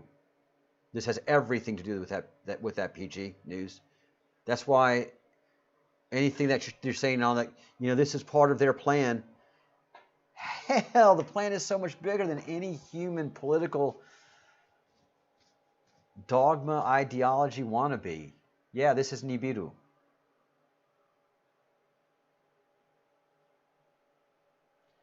Wow, Michelle, and we were talking about Mexico had that wicked crazy hail event. So there's got to be something in the atmosphere that's causing that big of a droplet to form. That's the point I was trying to make the other day. There has to be something in the atmosphere to create that kind of a condensation to freeze and then drop. So those drops that we saw in Mexico and Texas are not normal because there's something in the atmosphere that's causing that condensation to happen.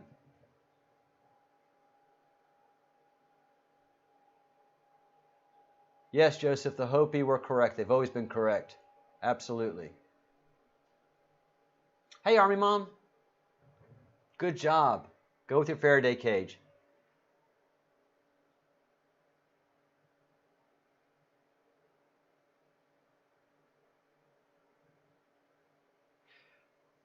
Absolutely. Warp speed. Yes, Jen Rose. Boom. Yeah, because we have Space Force. And if you look at the Space Force logo, it looks like the Star Trek logo. You look at it and tell me it doesn't look like Star Trek logo. Yeah, Trump loves projecting. Trump loves telling you what's going to happen. That's why the UFO warning came out. I love that guy sometimes. Thanks, Donna. A lot of people in the channel say they felt lonely. Dog life. My thoughts are the same as the Pentagon, the same as President Trump. They exist. We're just waiting for their time now. It's all on their time. Trump has said they exist. The Pentagon says they're real. So we're waiting on them.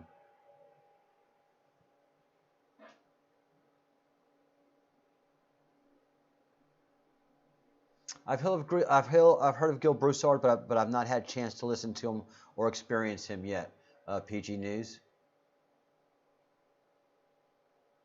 You're welcome, Tiago. Stick around. We're going to be here for a while, and right now, what we do here, everybody, is this is a project. We talk together and we come up with different scenarios, and then we have visitors come in, give us amazing information that give us great focus.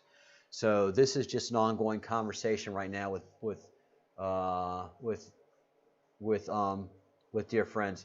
Army Mom, Donna Johnson says she built 2 Faraday cages yesterday. Well done, you. How do you make a Faraday cage, Peg? You take a cardboard box where you want to put your cell phone, your laptop, your tablet, anything that is has sensitive components. You put it in a cardboard box. You wrap it with tin foil, and if you just want to be doubly sure, you put it in another cardboard box, and wrap that cardboard box with more tin foil. So you want to have metal insulation, just metal insulation, and you want that insulation to cover everything. You don't want even a little hole to be. We can have a little hole, but you want to just make sure that that is covered as completely as possible.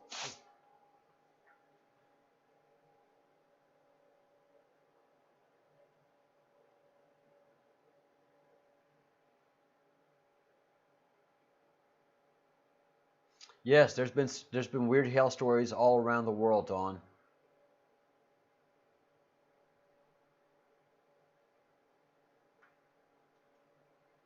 Yeah, Joe, that said that I don't know what Trump was saying with that missile.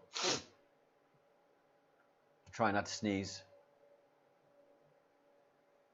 Cosmic Gypsy, to say something like that, I hope you have better information than Partha, because Partha has ancient wisdoms from ancient traditions that talk deeply about the head and body and the Swan and Atlas. So why do you say Swan is not friendly?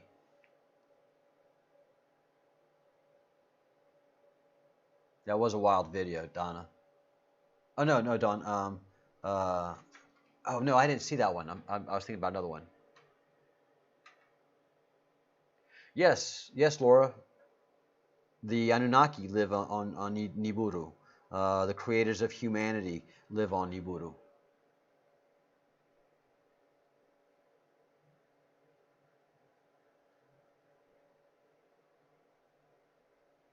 Bounty, I wouldn't. Demons and UFOs. I mean, imagine that, right? So I'm a demon, and I'm gonna make me a UFO because I want to eat the hearts and souls of humans. So I get a UFO. It doesn't make sense. It doesn't. No, I mean, no. That it just doesn't. If you're an interstellar being, why are you still going to be a demon? You'd exercise that out of your system and out of your body. It just doesn't make much sense to me.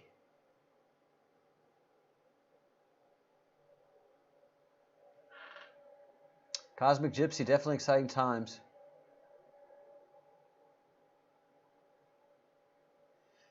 No, it doesn't necessarily have to be grounded. No, the Faraday cage just allows for the electrical event to go around it, so it just passes around it.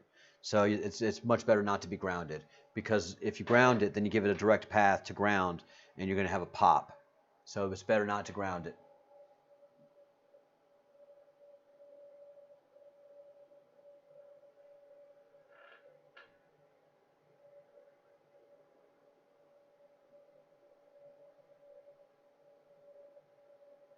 Would you folk recommend putting a solar charger into a Faraday? Yeah, absolutely.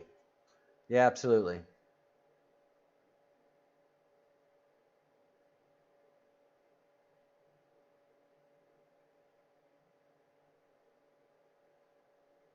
Wow. Thank you, Jake, for that about Stockholm.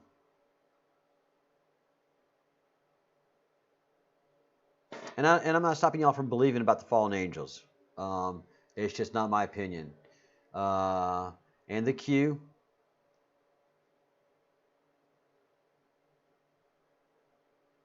The oven is a good Faraday cage. Just make sure you put a cardboard box in something so that it's not touching the metal of of the of the pan or the grill of the oven.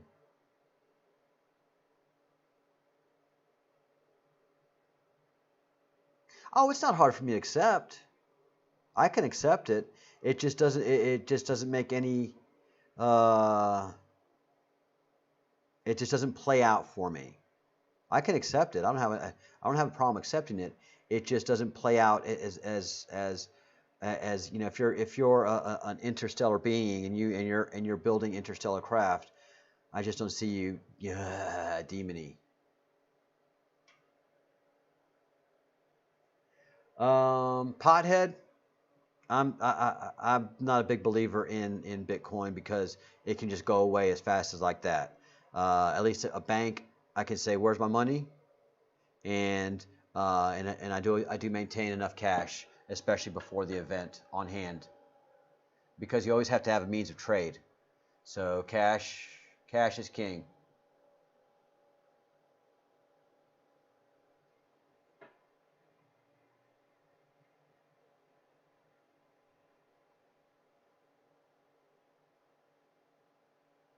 Wow. Okay, so we may start seeing some interaction tonight between Comet Atlas and Comet Swan because they're two electrical entities. We've already heard the pops of their electrical fields already joining and touching, so that could be great.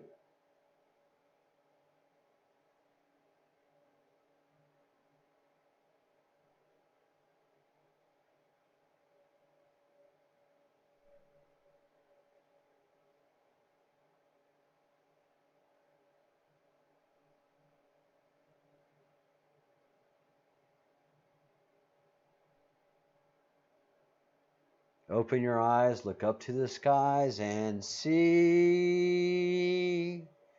I'm just a poor boy. I'm not going to sing to you. Easy come, easy go. Will you let me go? PG News, we agree right there. We agree. Um, the Sumerian scribes did their best to interpret what they were seeing. And yes, the Anunnaki, they did bad things. And they were, they did good and they did evil. They loved and they fought. So fallen angels in the Catholic sense is where I come from. No, I mean the Anunnaki pissed God off bad. He wiped the planet clean of them and everything that they were. That's where the Great Flood came from. He wiped that civilization clean off the planet. We always joke about, oh, we're going to send so and so to the Stone Age when we bomb them with our nukes. No, God did that to planet Earth 12,000 years ago. He sent the whole thing back to the Stone Age. And I've got stone tools here that I found to prove it, that we were Stone Age here in the Iberian Peninsula before metal came here. No, we're cool with that. I just don't buy into the current things being fallen angels in a Roman Catholic Christian sense.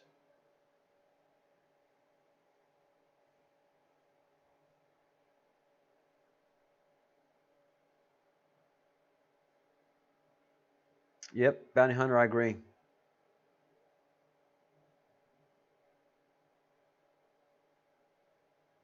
Flickaboo, welcome.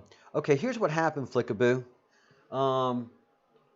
I've been working off of shit information from NASA. Okay, so I've been saying, oh, these two planets, they're going to these two comets are going to intersect because that's what I was seeing on this website, Sky Live. So this is what we've been seeing here. All right, Flicka, and this is where I've been making my studies and assumptions. And so we were supposed to be seeing these guys, one go over the other and intersect. And, we've already had an electrical event from their fields touching that started on the 20th. But then you start to look at the information from NASA, from NASA JPL here on the Sky Live, where we've been getting our information from for the last month. And I didn't notice it till today because I'm trying to see well, where is the garbage in the stream? What am I missing? And this picture is grayed out. So this picture is grayed out because NASA is giving us misinformation the whole time. It's grayed out because the contrast is such that they don't want us to see how bright that comet really is. So they're messing with the contrast. So thank you, Dawn. Darkness radiation is an old nemesis of ours, so thank you, Dawn. So Flickaboo, I've been working off of this data from NASA, which has been incorrect. They haven't given us the right positions, and they haven't given us the right how it's supposed to look. All 4 of the other comets that are active right now that we're looking at here have the same imagery. There's no reason for Comet Atlas to have different imagery, but it's had different imagery. It's gotten brighter, it's gotten dimmer, it's gotten left, it's gotten right. It's been all over the place. So I am. That's why I've made my incorrect assertion. Everything's focused on the 28th. Flickaboo. Everything that we're doing is focused on the 28th. It is by Partha's instruction. It's by Islam tradition. But not only that, we have a Muslim nation, a nation in the Middle East, who's preparing their infrastructure against an EMP, and they've made it known within their government, their governmental people, that the EMP is the 28th. And this just came on the channel, what, 30 minutes ago? Muhammad was on here 30 minutes ago? Yes, PG News, that's how Catholicism was created. Constantine had a big political religious problem, and everybody was digging on Jesus, so he said, let's do this thing, let's make this happen. And it wasn't just Jesus, it was the Jewish movement of the time.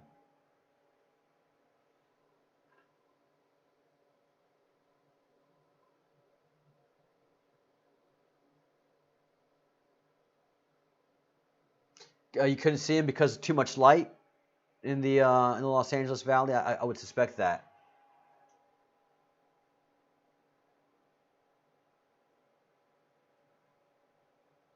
Thank you, Cosmic Gypsy. Thank you very much. The crew gives so much information. We can see them at night, Flickaboo.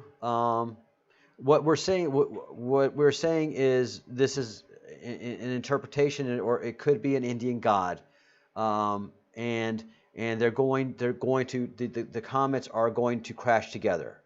They're going to join. There's so many traditions that talk about this event. The head is going to join the body. Is how Partha has been reading it in the Vedas, in several texts, and also in the astrology and the astrotheology. That he's the one that was saying these 2 comets are going to join. He's the one that has been saying these 2 comets are going to join. I was the one using NASA information that showed that they were going to intersect, and that's what they showed. But all I've been seeing is the 2 comets getting closer and closer and closer together night after night when I can see them.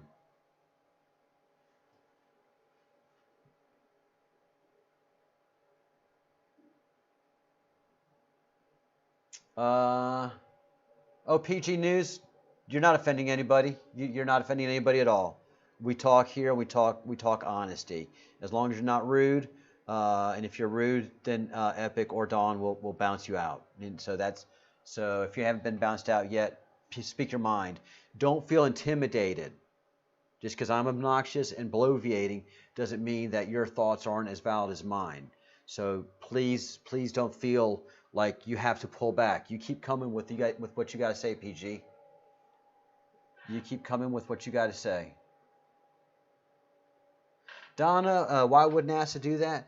Because NASA, the deep people inside of NASA that have told Donald Trump and that have agreed with the Navy that we need to go ahead and say that they're UFOs. They know something is coming, and they cannot allow the people to become panicked. There's certain crowd control that you have to do before a big event like this happens, and they're doing their crowd control. And there, Epic had about enough. Andrew had about enough of darkness radiation. Bye, darkness radiation.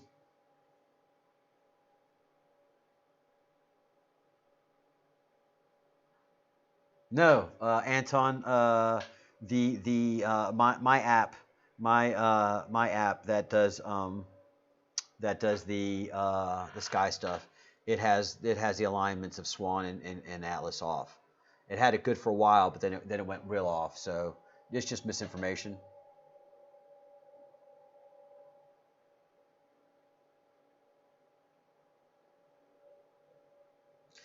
Dawn, Andrew, Epic, and I have history with darkness.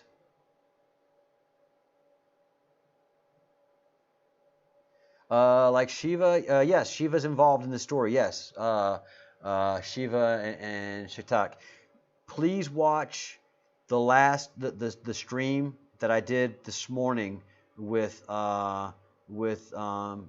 Partha, and he goes into deep discussions about all the details of the comet and how it is written in the sky and what has been foretold. And we've had two different traditions come into the room today and tell us the 28th is it. A Muslim one, and he said his country is preparing for an EMP on the 28th.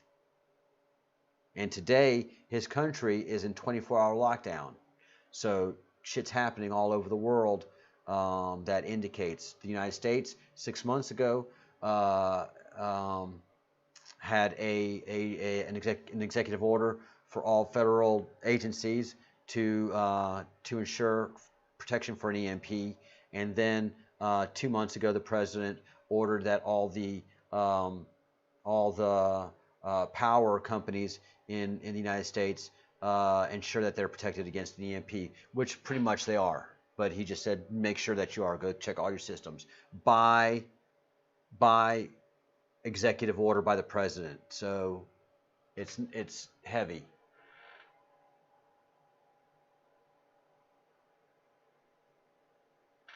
Yes, these two comets will have an electrical event because they manifest themselves as electricity. So if you look at the comets, they're shiny, they're really brilliant. So the static charges that they build up with their rapid journey through the ionized, particleized sun gives them that really shiny, shimmery look. Now, as Flickaboo is saying, what are they made of? Well, they're shining green, so they've got to have some kind of metallic coating to them.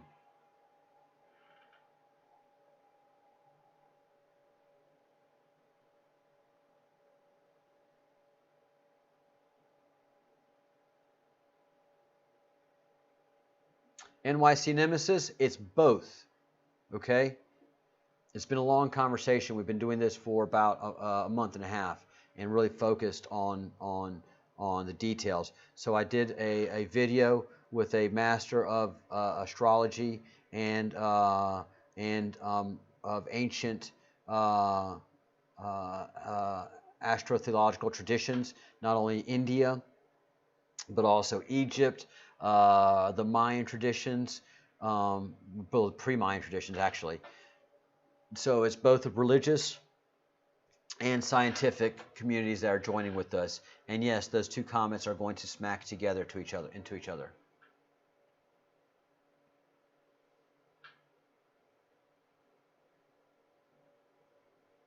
Yes, PG, exactly. They almost had a comet smack into Mars, and NASA did everything it could to say that didn't happen or was, overblown. Yes, Laura, if you have clear skies, if you look right at Venus and look at Mickey Mouse ears, let's see how I can do this. Mickey Mouse ears, and make sure they're even. You'll see two shiny, shimmery emerald two tiny little shiny shimmery emeralds. Those are the comets, and they're going to collide over Venus.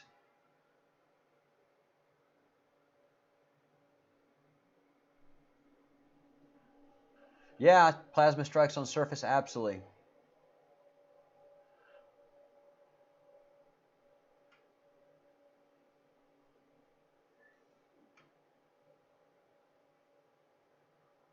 No, Josh, disconnecting your battery won't make a bit of a difference.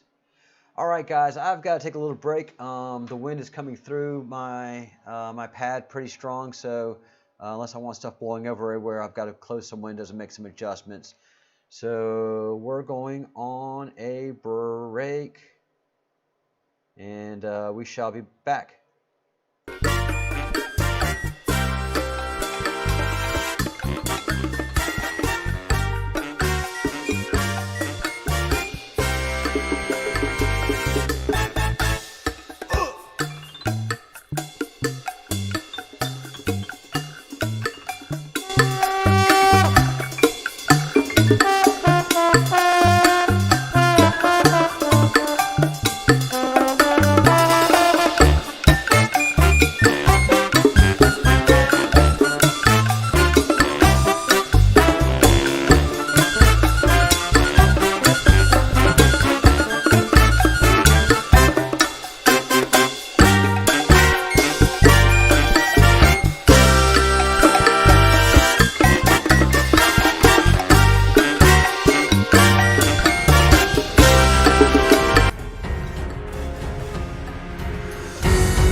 be aggravating for you. But unfortunately, Bongo Madness is our official bumper music. So when I pan out and when I come back into the live stream, it's going to be Bongo Madness. And that's just the way it's got to be. Because it's madness. I mean, this is just wild what we're experiencing. So we might as well have some music to reflect it. Bongo Madness is that famous tune. Epic, you're busy tonight, my friend. I've got a tough bouncer. I mean, he'll let you in the door, but you got to behave. You come inside, you got to behave. And you can't use American, that kind of swagger, because it does not play with Andrew Epic Forever. He has certain British sensibilities, and he's not going to let the riffraff in here because we're having an adult conversation. I mean, there was a time when I first started out that anybody come in and just bloviate and troll away, and we'd entertain it. But I've got over 70 people in here that are looking for information, clarity, and at least some guidance as to what's going on, because everybody here sees things are not normal. Right, I understand normal has never happened, but we're talking about around the planet, in the skies. The skies are saying something to us. The skies are telling us to pay attention is what they're doing, guys. Fundamentally, they're saying pay attention, a big event is happening, and that's everything that we've been talking about. The clouds, the birds, the sun not being in the right place, which is just, and it's so much conspiracy that it overloads you. But it also gives you the sense of, man, whoever's doing this knows what in the heck's going on. But you got to realize the coming age has to get everybody's participation. It's not going to be like a big hypnotizing thing. The comet's hitting. They're going to make a big light, big noise, maybe an EMP event to take out sensitive electronics, and it might even cause a massive plasma event, like Mohammed was saying, that there's going to be such a charged atmosphere, an electrically charged atmosphere, that you need to prostrate yourself so you don't become victim of lightning. So that's the far end of what we're talking about. The most extreme thing that we're saying that could happen, and this is independent validation confirmation that the 28th is going to be the EMP event, and that's from somebody from the Middle East who is currently in 24-hour lockdown. It said that his country is preparing directly for an EMP event on the 28th. Am I lying? Mohammed was here telling us.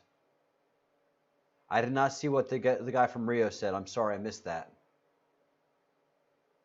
R3ZZ, no time to mess about, but all you really have to do to prepare for it is to create a Faraday cage for your electrical appliances, pull out enough cash for a couple to 3 weeks from the bank, anything you feel comfortable keeping at the house. When you hear the massive bang outside, get inside, maybe even prostrate yourself so that you don't get shocked by maybe highly charged plasma. But yeah, something's up, guys. Something is very, very, very up. Yeah, and you bounced him out quickly. Our evil guy. It must have felt good to bounce him. You didn't even give him a chance, man. Yay, epic and cosmic.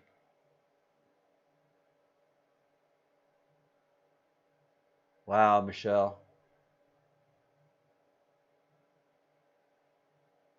It's 117. That's right. RAZZ, and Q is 17.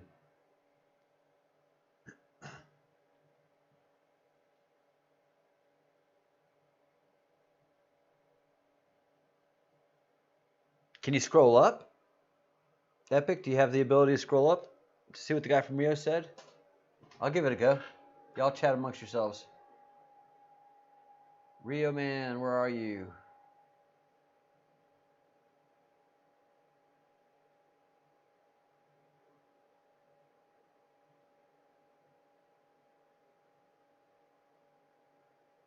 Yes, Jackie, that's basically what we're saying. Yes, Jackie, that's exactly right. Power outages, but power grids have been reinforced against an electromagnetic event. Samba Samba, George Jetson, that's right. JLT likes the music, Dawn. Yay, thank you, JLT. Zimzikva, can somebody tell me when that will happen? The 28th. The date is the 28th, but the 28th happens at different times all over the world. But just prepare yourself the day before the 27th and be wary of a super loud sound and a bright light. And when that happens, prostrate yourself. If you want to do anything active-wise to prepare yourself, Faraday cage for all of your sensitive electrical equipment, a box with tinfoil wrapped around it that can fit everything comfortably, and then, enough cash for a couple of weeks. Cash is always king, okay? Just because you have an event like this, a power outage, economy still happens. So cars will not be affected unless they're running during the event. So if you're driving your car and you hear that loud bam, bam, you either stop that car where it is or you pull over as fast as you can and you just stay inside that car and don't move.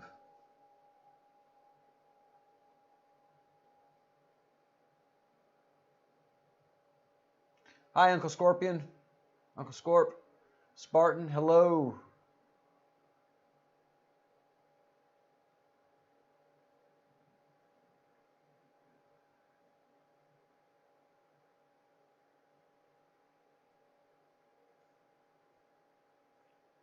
Wow, Cosmic Gypsy, you've had the bright dreams in your visions all of your life. My goodness.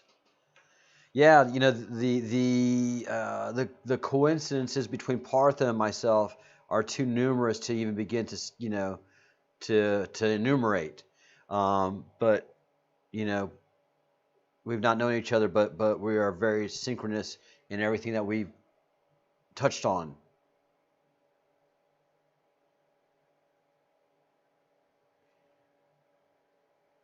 And Rez has been getting this for 5 years and knew that something was going on.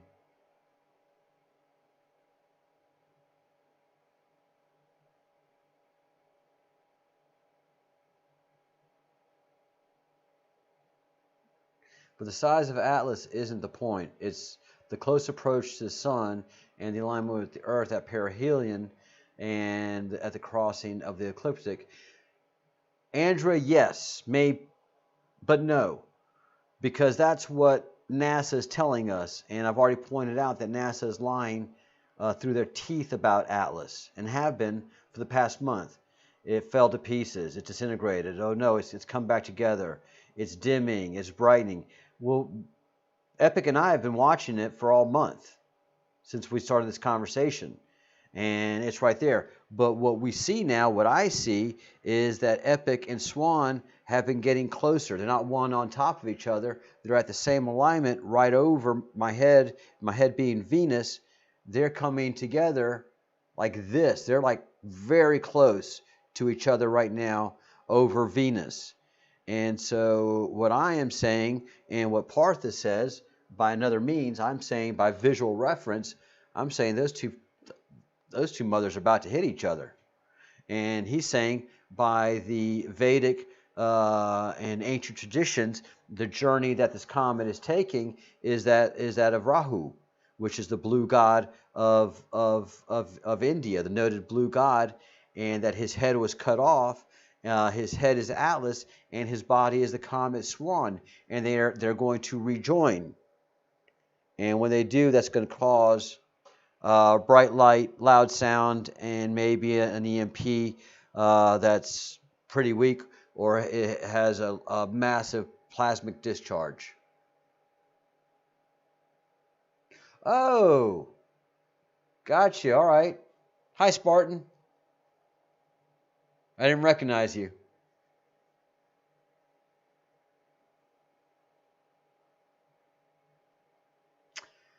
Andrea, it is not irrelevant. And just please don't take my Spanish bloviating as me being insulted. I like to, Eric, as Epic says, I like to get on my cat balls. Um,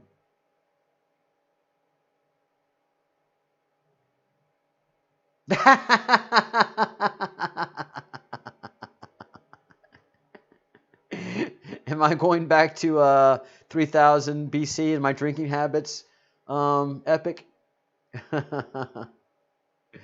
So no, you're anything you say anything you want. I'll respond to it, but don't think I'm being mean when I'm saying it. I just it's for dramatic effect, and I have to keep everybody entertained, especially Epic. Epic bores easy, so just keep calm at Epic.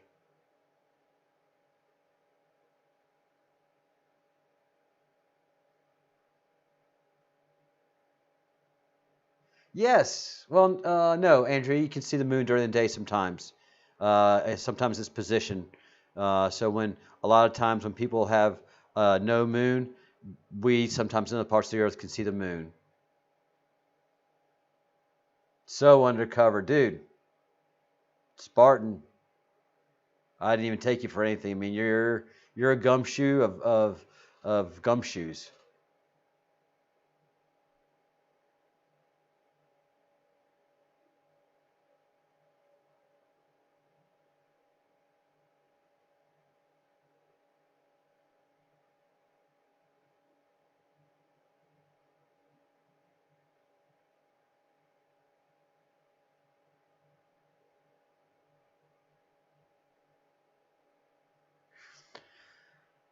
Um.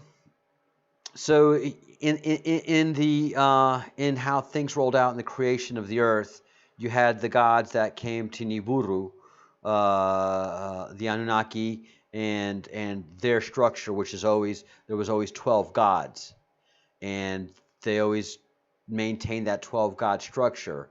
But then more people started growing and getting and there started populating, and then the Anunnaki started breeding with human women, and that's where the demigods came. No, Rahu is one of the main gods. Rahu is a main god. The blue god is one of the main gods. Yes.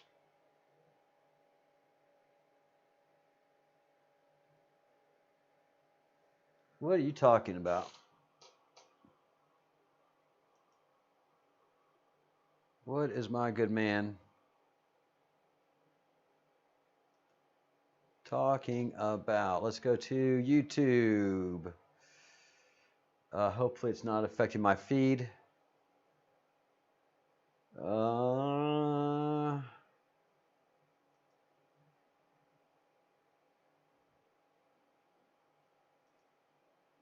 Checking out my YouTube channel. Just taking a break here, guys. Going on IntelliHub at well, there he records it at 4 p.m. 1,914 subscribers, 1,914 subscribers, which I'm very proud of. Thank you for everybody that is subscribed to the channel, and really keeping the energy alive in what we do here. What Epic and I pull together here, and what it is now is a community. It's no longer just my thoughts and, and musings. You know, what did happen is we had a branch of our investigation, a major branch of our investigation, was well, it collapsed because of fraud. So the whole line of inquiry of these two planets intersecting and the results of that was based on fraudulent information. So that line of inquiry of the Breadcrumbs Project has collapsed upon itself. And in that rubble, we have Partha, who is able to read the skies with the current activity, um, put this information against the ancient zodiac and all the traditions and the stories. And this is a big story of Rahu, his head and body coming back together. This is almost like Santa Claus in America. So this is not some kind of obscure story.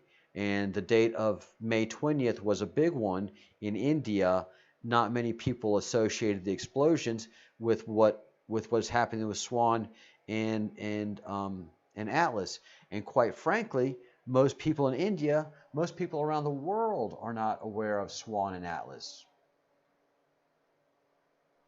So, I mean, these guys haven't made any mainstream medias. We have weird things happening all over in our environment, in our Earth. We have two atmospheres going on all of a sudden, but no one seems to notice. No one cares about all that stuff that you and I seem to care about.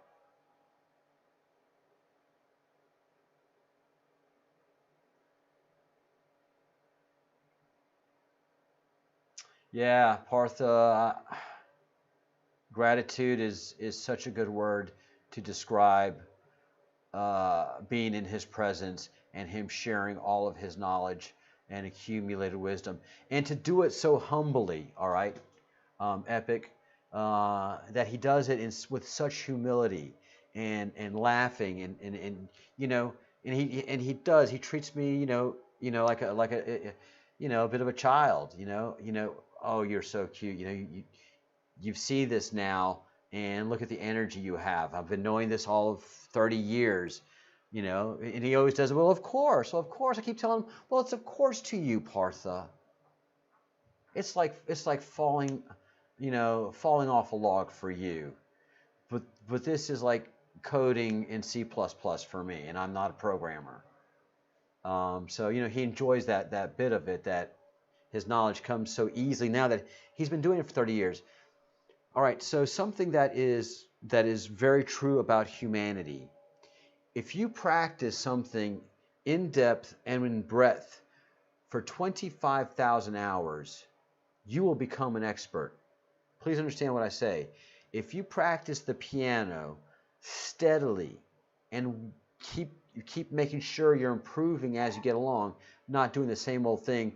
If you do chopsticks for 25,000 hours, you're going to know chopsticks very well. You're going to know you're going to be the world's top chopsticks player if you play it for 25,000 hours. But if you play the piano and then get people to teach you and come up and teach yourself piano after 25,000 hours, you're going to be pretty close to a concert pianist. If you practice and this is conservatories.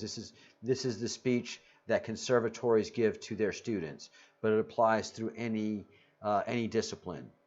If you spend 25,000 hours studying something in depth and in breadth, you will become an expert at that.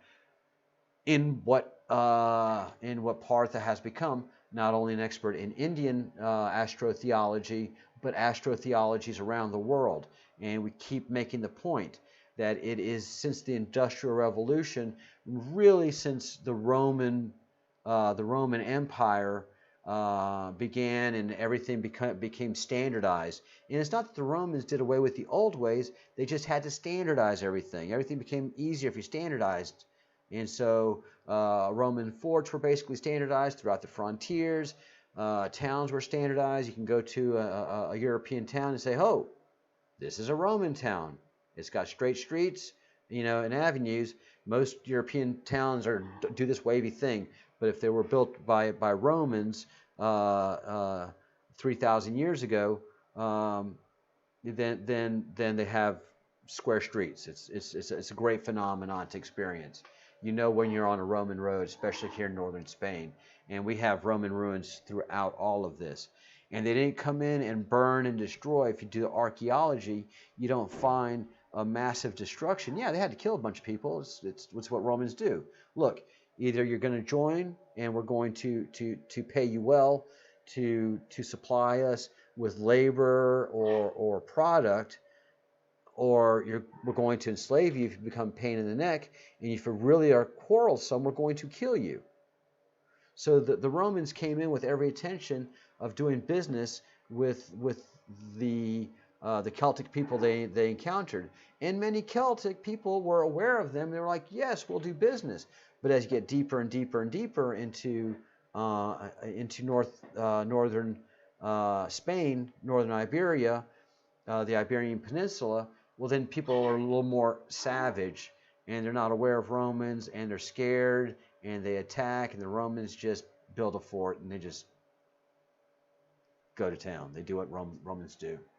So, so all the ancient traditions before the Roman invasions and before modern times looked to the skies, and their druids, their wizards, their shaman, their priests could read where the zodiac was, where certain constellations were, where comets were, because they had ancient traditions, if not writings, saying, all right, if this comet is in this constellation, this happens. Beware. All right? It's the same way as me calling one of my kids and saying, look, when Gilligan's Island comes on, I don't want to tell them the time because they're not going to care about the time. They're kids, but they know Gilligan's Island. When Gilligan's Island comes on, you turn on the microwave. What are you going to do? Well, what? What do you mean? Dad, what am I going to do? Gilligan's Island. Oh, I'm going to turn on the microwave. That's right. All right. So what are you doing later? Okay, fine. Okay. Hey, sit right back in a tear tale. Tale of a tiny... What's going to happen? The microwave, Dad. All right. 3 or 4 times, hit them with that, and then when you come home, defrosted. Everything's defrosted. You don't have to worry about it. So you leave a message, you repeat the message a few times to your child, and they actually get it. They don't just get it one time. So that's what the gods and the creators have done with humanity again and again and again through all the different generations. Is there's always been messages written in the sky, and those that are able to read the sky are able to interpret it to their tribe, and everything continues. The basics are always there. Equinox and solstice, those basics, and so the planting season, all those kind of things. But the shaman would sit up at night and look at the skies, and if he noticed a comet in a constellation, and he would sing that song, if the red riding star goes into the constellation of Pisces, we will see wet and rainy weather. Oh my gosh, we have wet and rainy weather. I better warn the tribe that there could be great flooding coming on. So we may lose the crop, but let's take the seed, let's get it to high ground, let's get everybody to high ground. And sure enough, within 2 weeks of that event, great rains, great hailstorms, great floods. The village at the valley, in the valley, is flooded out. Everything's lost. But thankfully, they saved the grain and the people. And the shaman, the wizard, the priest is the hero and stays the hero. And so he teaches his children, whoever is going to be appointed shaman, teaches them all the songs, teaches them the rituals, teaches them the skies. They take peyote. They smoke the sacred seed, which is marijuana. They do what's done, and so this becomes sacred. This becomes a religion, and of course the youth always mock the old religion and the old ways until they have to take charge. So it is the cycle, and we in the Western societies have completely fallen off that cycle and have no clue, and we're dependent on NASA and JPL, who have to lie to us because they know what's really going on. But then you have the ancient traditions that really tell us what's going on as well. And there's no coincidences. We are seekers of truth. Everybody in this group are seekers of truth, and we had a bringer of truth come talk to us. And I couldn't be more pleased.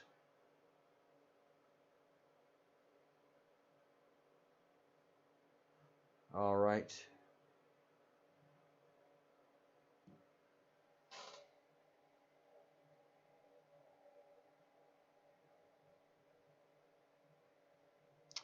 Hey, Transform. Good to see you.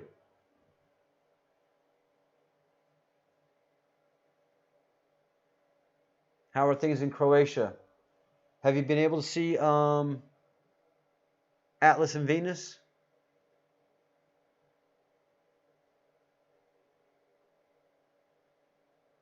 Hey, Steve Fry.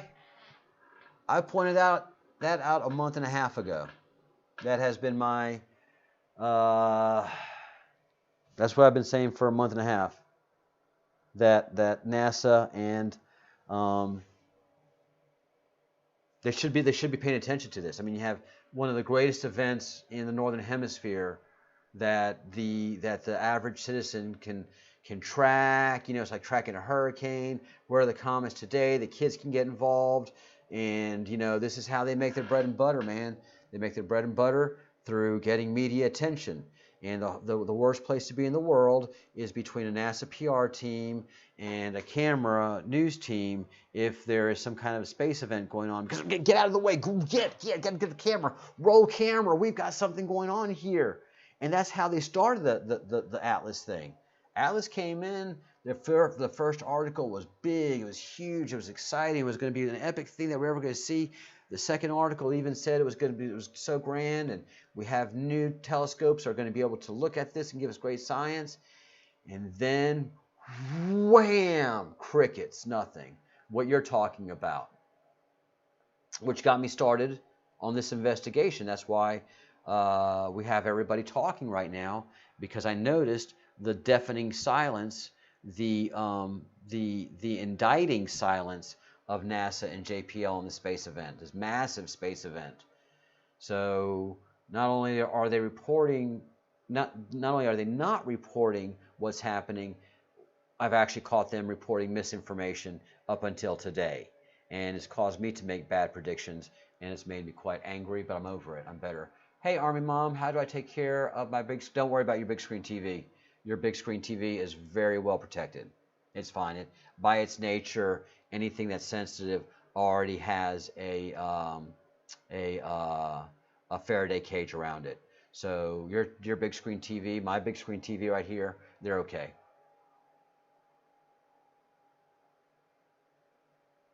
Yes, and unplug them.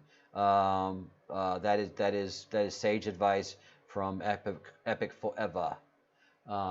Andrew is right. It would be wise to unplug it.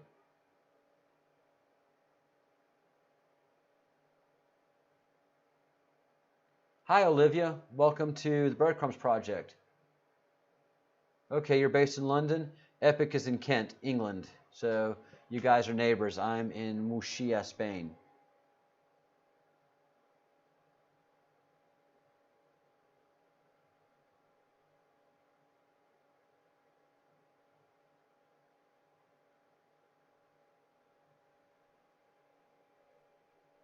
Epic, what are you saying about a microwave won't work?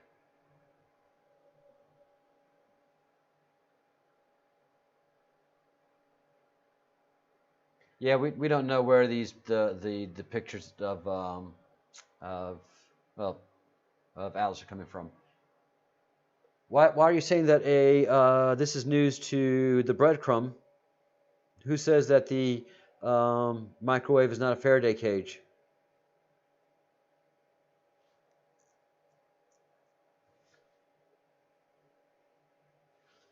And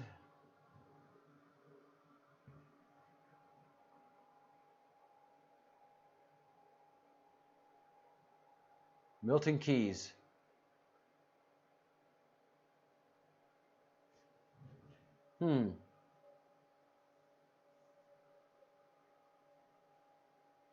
All right, guys. Any questions?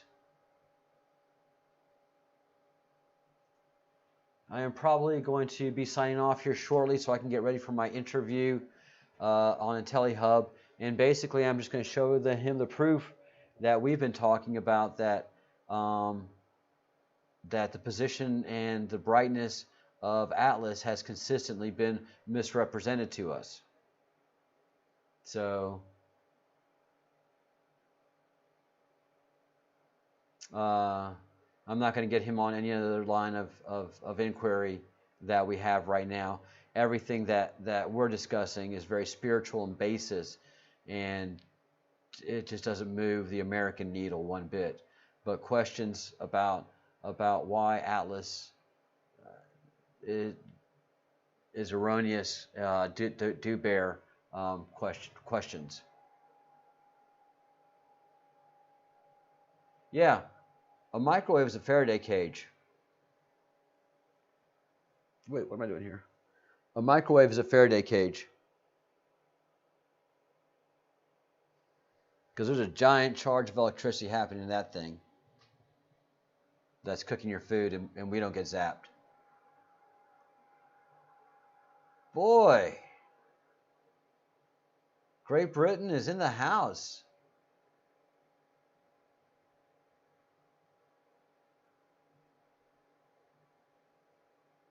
Stratfordshire. Stratfordshire.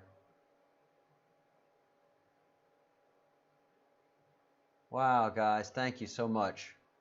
Thank you so much for being here. Any questions? Because I'm going to start winding things up in the thread here. The 28th, and I'm saying an EMP is happening the 28th. If you hear a loud sound on the 28th, it is the EMP. Put your stuff in your Faraday cage. Head for the ground, head down, knees down, and stay there for as long as you think you need to. That's the prostrate position. I'm saying that because that's what the Muslim tradition says. The Hopi tradition says, stay inside. Bar your windows, bar your doors. Stay inside. That's the Hopi tradition. The Muslim tradition specifically speaks of the 28th. This Muslim was saying that his country was preparing specifically for an EMP on the 28th. Am I lying? Right. No. Muhammad just came in here. We were all chitty chatty, and he was like, yes, something is going to happen the 28th, because we were talking about the 28th, and he was just volunteering stuff. He was dropping gems, man. He was huge. My interview with Shepard is at 4, but it's not live. He records it and then puts it up on YouTube a few hours later. So I don't know what time it'll be up on YouTube.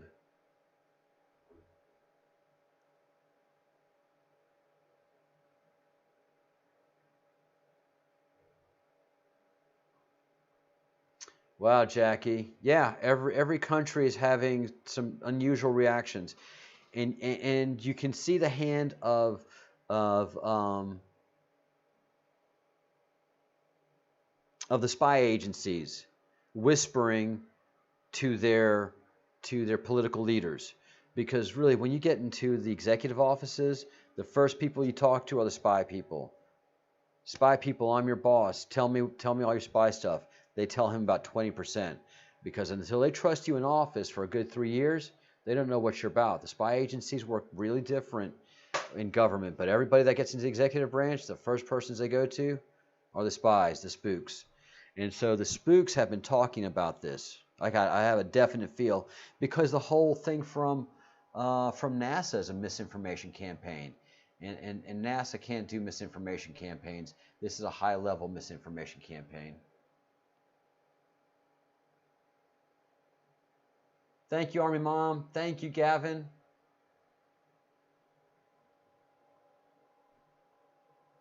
Yeah, just because I drop, when I get off the show, then it becomes interesting. That's when Andrew takes over and the conversations really become more focused, because when I'm talking, everybody's like, "What that fool saying now?"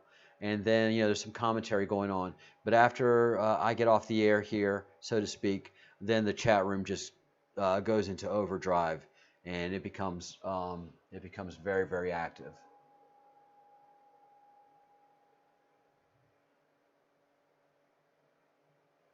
Marshmallow, yes, there are great readings of the Hopi online.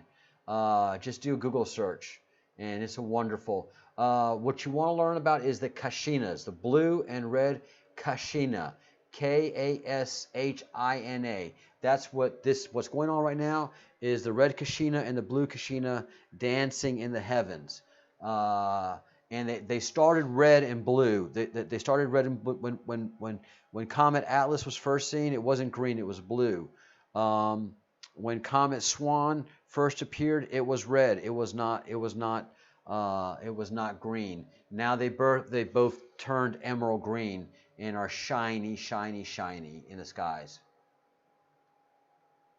So the red Kashina and the red Kashina, blue Kashina, and the white brother is what's occurring right now, and this is what they predicted. This is how the fifth age is introduced to humanity. So the Kashinas do their dance in the sky, and then after they do their great dance, which results in a great explosion that is such that it creates a great sound, a great light, and people should be indoors when this happens. That's what the Hopi say. You should be indoors when the great sounds come from the heavens. And then the white brother comes back, and there's a piece of rock that one of the gods is supposed to come back and match onto one of the stone tablets, which I wholeheartedly believe. You know, it is scary. It is scary in many ways, Red Siege. I've had those moments myself because it's so unknown. It is just so unknown. It's just so weird to have two different atmospheres, two total different sets of clouds. Man, I can't get used to that.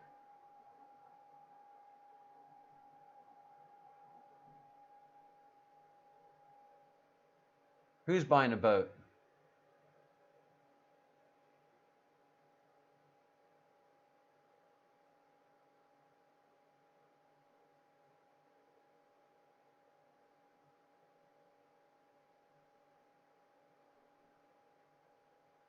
Oh, that's great, homeless.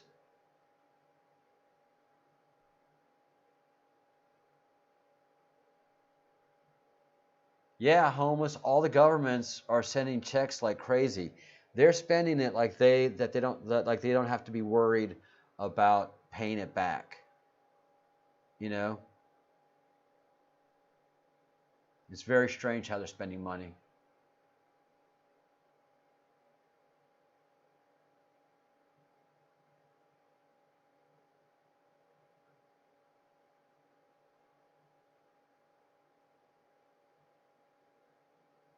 Wow, homeless. Hey, homeless. I've seen your stuff on YouTube. Hey, man. Hey, homeless Canadian prepper. Yeah, I've seen some of your stuff. It's pretty wild, brother. Well, welcome to the channel. Very excited. Welcome, welcome.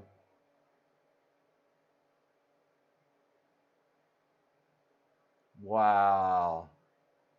Canada doesn't have that kind of money, homeless.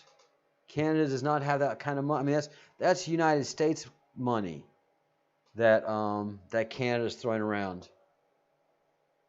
So the 28th is what we're saying. We're saying 28th, these two comets are going to collide, cause a massive energy event that at least 4 major religions have predicted is going to occur. It's the Indian religion that can give us the actual actions that are going to occur and even give us a date because of the astrotheology that had of the past that goes with sayings and songs and written words.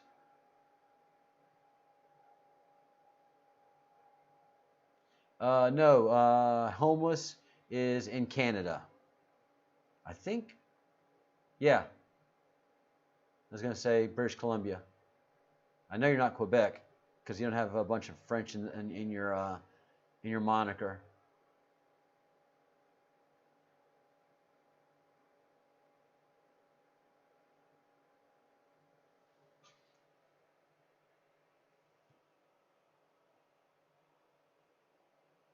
All right, guys.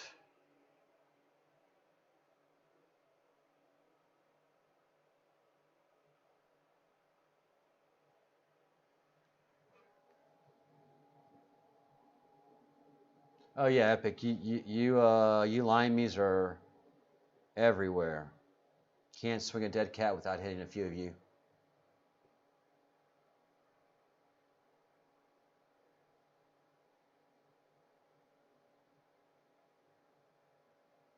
Wow, Prepper. You must have you must be pretty pretty ripe.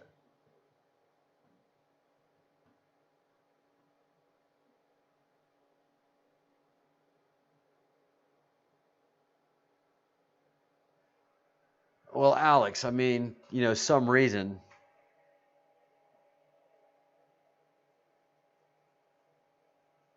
It is 1 o'clock. All right, guys, I'm going to take a quick break here. Think of any questions, and we're going to pop a bottle of wine, and then get ready for the interview with IntelliHub and Shepard. So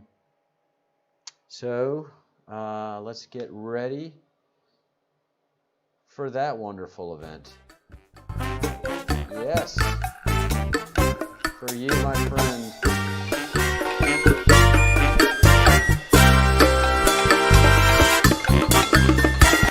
All right, guys. I'm going to go off for about 10 minutes, make sure the bathroom's clean, and then coming back for last few minutes, and like I said, getting ready for an interview.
welcome to the most interesting show on the internet now. I can definitely say that with a lot of pride and interest because of everybody that is here and in the commentary. So welcome one, welcome all, and here we are at the Breadcrumbs Project. I am the Breadcrumb, and I have with me the Fellowship of the Crumbs, and a great group of people supporting this project now, and the things that we've come through and done these past 2 weeks has been breathtaking at breakneck speed. So I'm going to talk to IntelliHub, which is an online journal, online newspaper, and has been around for quite a while. And so when we record this, after he edits it, I'll let y'all know when it'll be up on YouTube. We need to pray. Todoroki cars, that is 100% true, and it's gone without saying today.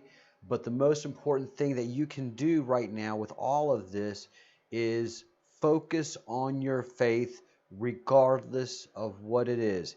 If it is Christian, please do not pay attention to Revelations. Everything that we've talked about and that we have coming from different religions, I mean, Revelations just doesn't even come into play. I mean, it's not even on the block of conversation as to what is happening in level of description, detail, and of occurrence. The Vedic tradition, the Hindu tradition, which goes back to the Indus people, which is 30, 40, 50, 80,000 years old. This is coming from them. This is coming from the Islamic tradition, which holds very close to the Jewish eschatology. But they had Gabriel, the archangel Gabriel, come witness to the prophet, and it gave him the level of detail as to the end times for the people that he is ministering to in great detail. So if you read the eschatology, the end times of the of Islam, of what the prophet warned, it for them, what he was saying was unimaginable. For hundreds and hundreds of years, the way the Muslim tradition functioned within its communities, what the prophet had predicted was just unimaginable. But faithfully, they kept the Quran going. And then they met the Western civilization, and then they could see, oh, there is great corruption, and look at how it comes from the West. And that's why the Islamic faith has really rejected Western influences, because it really screams to the eschatology, the end times of the world that brings in the new age. And they say the same thing. It's going to be a great age. Don't be scared. Don't be scared. Don't be scared. The only eschatology that says be scared, be scared, be scared, be scared, be scared, is that of Christian revelation. And all that we've experienced in this past month and a half. I mean, Revelations is there's nothing you can look to Revelations to even begin to describe what we're happening now. So it was written for its time. It wasn't written for the long term, because it wasn't written by the people that were doing the long term work. No ugliness or meanness or dissing of the Christian faith, because the Christian faith was cobbled together by Constantine, by Emperor Constantine, and the Christian faith is solely and fundamentally based on Judaism. So if you're Christian and you really want to get a hold of what's happening and have a feel for God, then go to the Torah, go to the Old Testament, because that's where God is.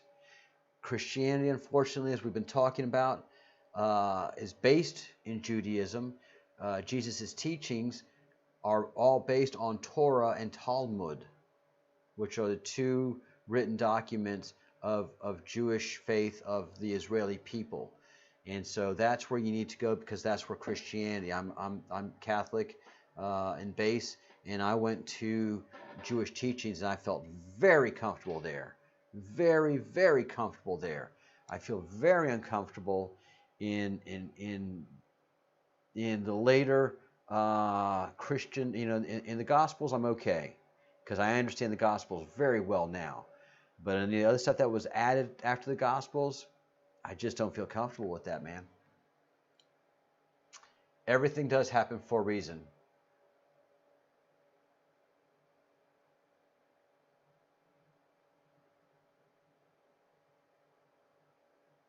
Yeah, it ain't gonna happen again. Nibiru. All of that is describing something. Again, this was dictated to scribes, and the scribes had to best write what they were hearing from the gods and the demigods. Okay, so and the gods didn't go back and proofread what. And I'm opening a bottle of wine, this is my favorite. It's the cheapest Rioja there is. Thank God. Again, it's a Rioja because it has a proper sticker, the green Rioja label, and the hologram. And every bottle of Rioja wine is individually numbered, so you can find everything you need to know from the bottler about that wine. And this is just a $2 chuck of. This is the store label wine Rioja, and it's delicious, man. It is so good. Often when we go out, because they don't serve this at the restaurants, bars, and cafes, I'm like, man, I'd really like some of the, it's Freud's is the supermarket that bottles this, but it's just a light, good, easy drinking table wine. It's not heavy. It doesn't rest heavy on the palate. You can just sip it and drink it and enjoy it. And so, I get it. I never understood these things. You never understand anything until you study it a lot. It's difficult at first. Reading the entire Bible is difficult at first. But everything is difficult at first. Dancing is difficult at first.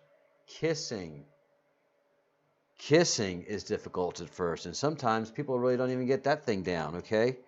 So you have to understand all the stuff that we are studying. If you're like, what are these people talking about? Well, we've been studying this for a long time. I've been studying Indian traditions. I practice yoga, not well, but I don't do it for postures. I do it for the spirituality. Looking at Jesus different through Jewish eyes was difficult at first, but everything is difficult at first. But if you study something, then you give it honor. If you just kind of breeze through and say, yeah, that's it, you can't stand up to argument. You get mad, you reject. You throw Bibles at people. You don't read the Bible, you throw Bibles at people. And so fear causes you to act poorly. And so that's what we've done here, the Breadcrumbs Project. We've educated ourselves as to what's happening with the comets. And we haven't been like the mainstream media. So we generate a lot of interest, a lot of curiosity, a lot of education, and we become very, very confident in what we're talking about. And in confidence, that takes away fear. So, when you're a performer and you do stage shows in Broadway, after 25,000 hours of being on stage, you're comfortable on stage. You don't have the butterflies that you do in your first 100, 200, 500 hours of being a high school performer or being a college performer, starting out your first 10 years trying to audition and get on the stage. And after your second 10 years, it's just all normal. It's your life. How fast? Hey, Bo Styles, thank you for the wine bottle. I will. It'll be money well spent. Timeline 28th, the 28th of this month.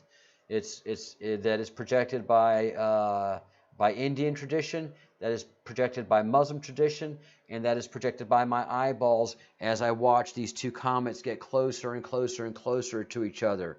So just my country eyeballing says these two comets are going to hit each other within 2 or 3 days. So 2 or 3 days for the event to happen. And here we go for the first pour, guys. This is a fine Roman cup. Well, it's not actually made in Rome, but this is how the Romans drank. So when Caesar, before the Ides of March, before he went off to the Roman Senate and then was tricked into leaving and then stabbed by 25 of his closest friends, before he was stabbed, he was enjoying a fine glass of probably, oops, sorry, no waste. He was probably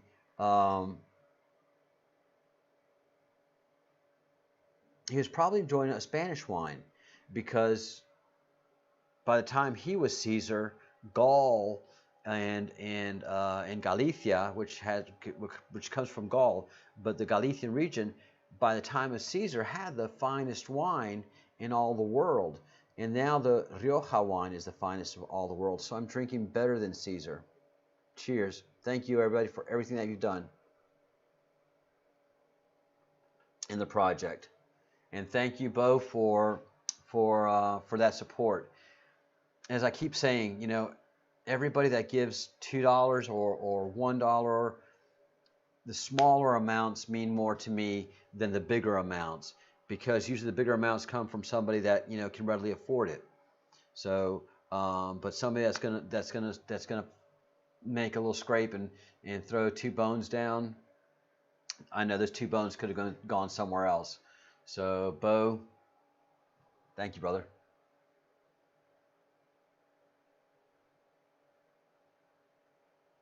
Yeah, CJ, that's best wine is that free wine.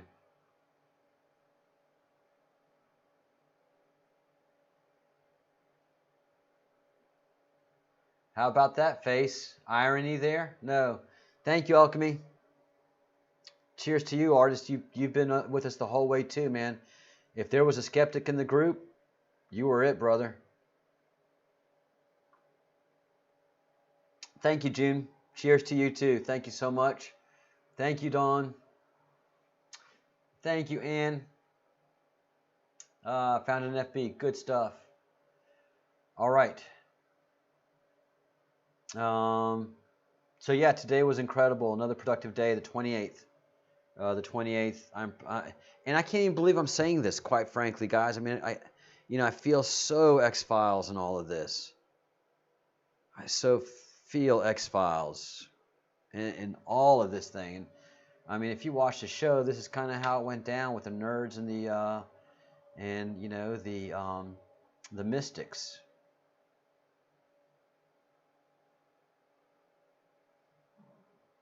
All right. So I'm going to be winding things down here. And the chat will stay open. So I know there's many of you who are just watching. It's okay to join YouTube. It's okay to create an account. All of us have here. And that way you can jump in on the conversation. And you can even hide yourself like Spartan did.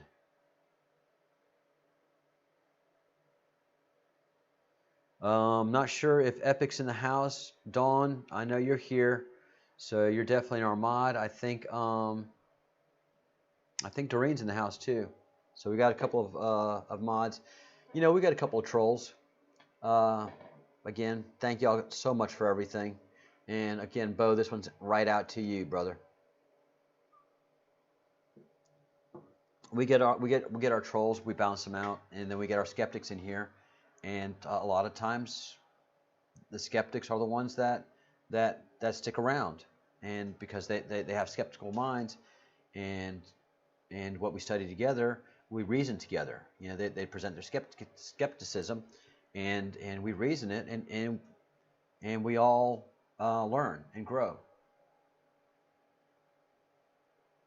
Danny, no, it's the 28th because they're not intersecting. The information that we got from NASA is completely misinformation. The numbers they are giving us, the location of the comets and their trajectories are not, in fact, ones that are going to go past each other. The comets are actually going to hit each other on the 28th. So we're saying that they're going to have a collision on the 28th. And electronically speaking, it makes sense. Absolute's the one that made the point yesterday. There are two like charges. Their fields have interacted. They're in a vacuum, so their charges are going to attract.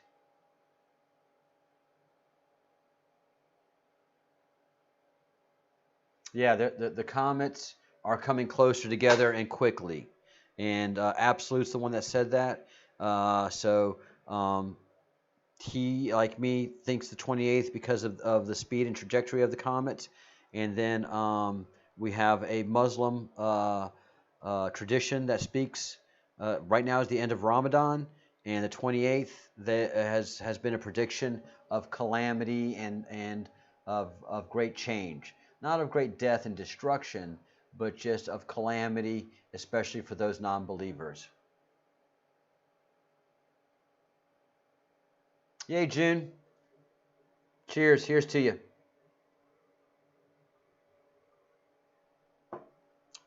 All right, guys.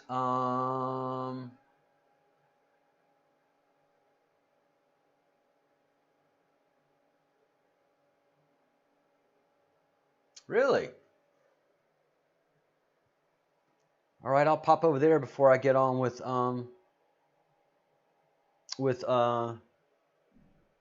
Shepard.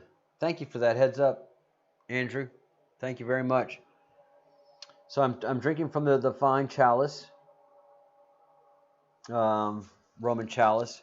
Again, made the point that Caesar would have drank from something quite similar, very similar to this. The wine wasn't as good. It was Galician. He didn't have a chance to drink the Basque wine from the Rioja region. Yeah, thanks, Bo. He did. He bought me a bottle of wine. You're making money now, man.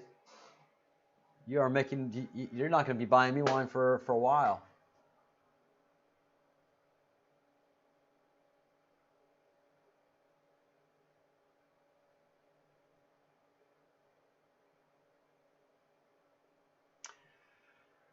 Wow, Annie O'Grady, thank you very, very, very much for that donation. Wow. Wow. Andrew is not going to be buying me a bottle of wine for a year. I am humbled and I am grateful. Thank you. And I know Epic is as well. This means a lot, a lot, a lot to us. It's just an indication of the work that we do, and you honor it by transferring some of your energy and effort and transferring it directly to us in a substantial form. Thank you so, so, so much, Miss O'Grady. And I remember when you first came on and your first comments. So you found something here in the Breadcrumbs Project to support it. And when you put your money into something, that means you give it a sincere validation. Thank you so, so, so much. Yeah, like Shoe Attack says, boom shakalaka laka boom shakalaka laka boom. You definitely shook the house, Miss O'Grady. You definitely shook it. Don't encourage him. Why you gotta go encourage Andrew with the cat bowl thing? For the people at home, a cat bowl, pink. The cat I have is female. No, she does not eat out of this, but this is a cat bowl. This is a grail. Not a holy one, but a wonderful one. A fine, fine representation of not only Roman art, engineering, but also standardization, because that's what they did to every community. They just standardized everything. We know you have traditions, but we have conquering to do. So let's do this. Either you help us, you're a slave for us, or we kill you. But you're going to standardize. You're going to make bowls around this size so they fit in our hand well, so that our Caesar may enjoy a fine cup of. Well, Dawn, make sure you do it out of a fine Roman chalice. That does not resemble a cat bowl. Thank you, Annie O'Grady. Thank you so very much, profoundly, from everybody. And Bo, thank you so much too. Epic, thank you so much too. Oh, why do y'all encourage him? He's Irish and English. That's a volatile thing there. And once that thing gets going, that we don't know where Epic stopped. We don't know the limits of Epic. We have not met that yet.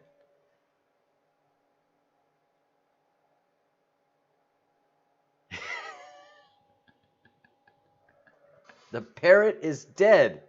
It's a dead parrot. The parrot is no more. The parrot is fine. It's sleeping. Do you know about the comet of the year 1700 and was hidden from history? Priscilla Quantum. Hi, how are you? It's been quite a while. Yes and no. That's in the back of my head. It is just until the whole Comet Atlas thing, and I will be transferring these videos into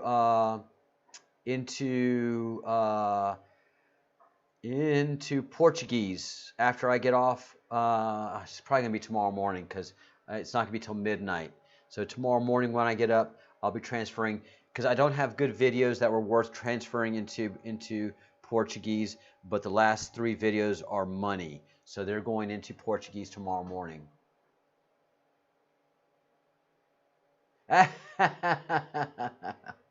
Oh, Andrea, we kept you up all night. Insomnia. We take the blame. And I'm sure somebody here has an apology that's worthwhile, but I give you a cheers. It's worthwhile. What's happened here has been exponential in intellectual growth by any measure.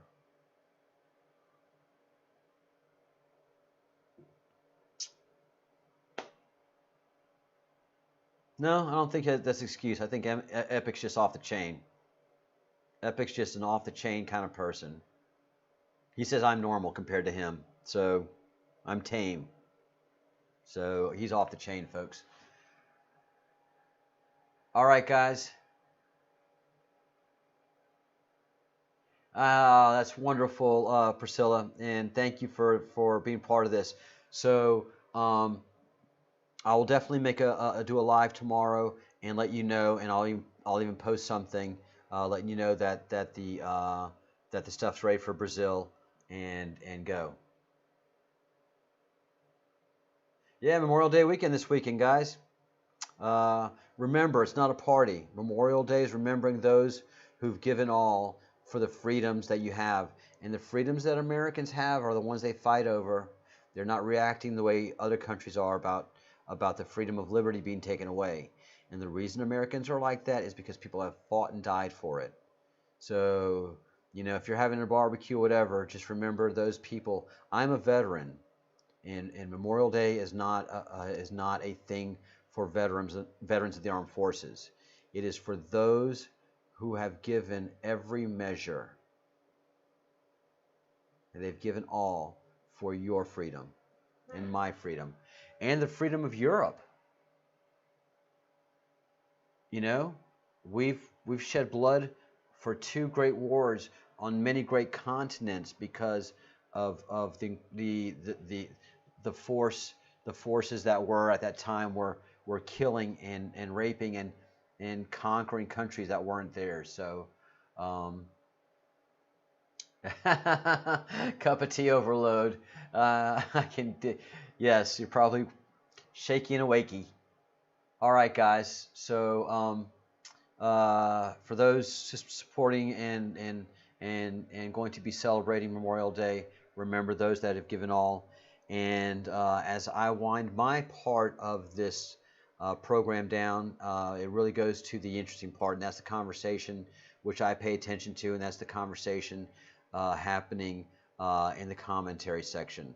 Epic is a brilliant host, and Dawn and everybody that is there now are schooled in what we're doing here, so they can speak very well and very intelligently as to what we're doing.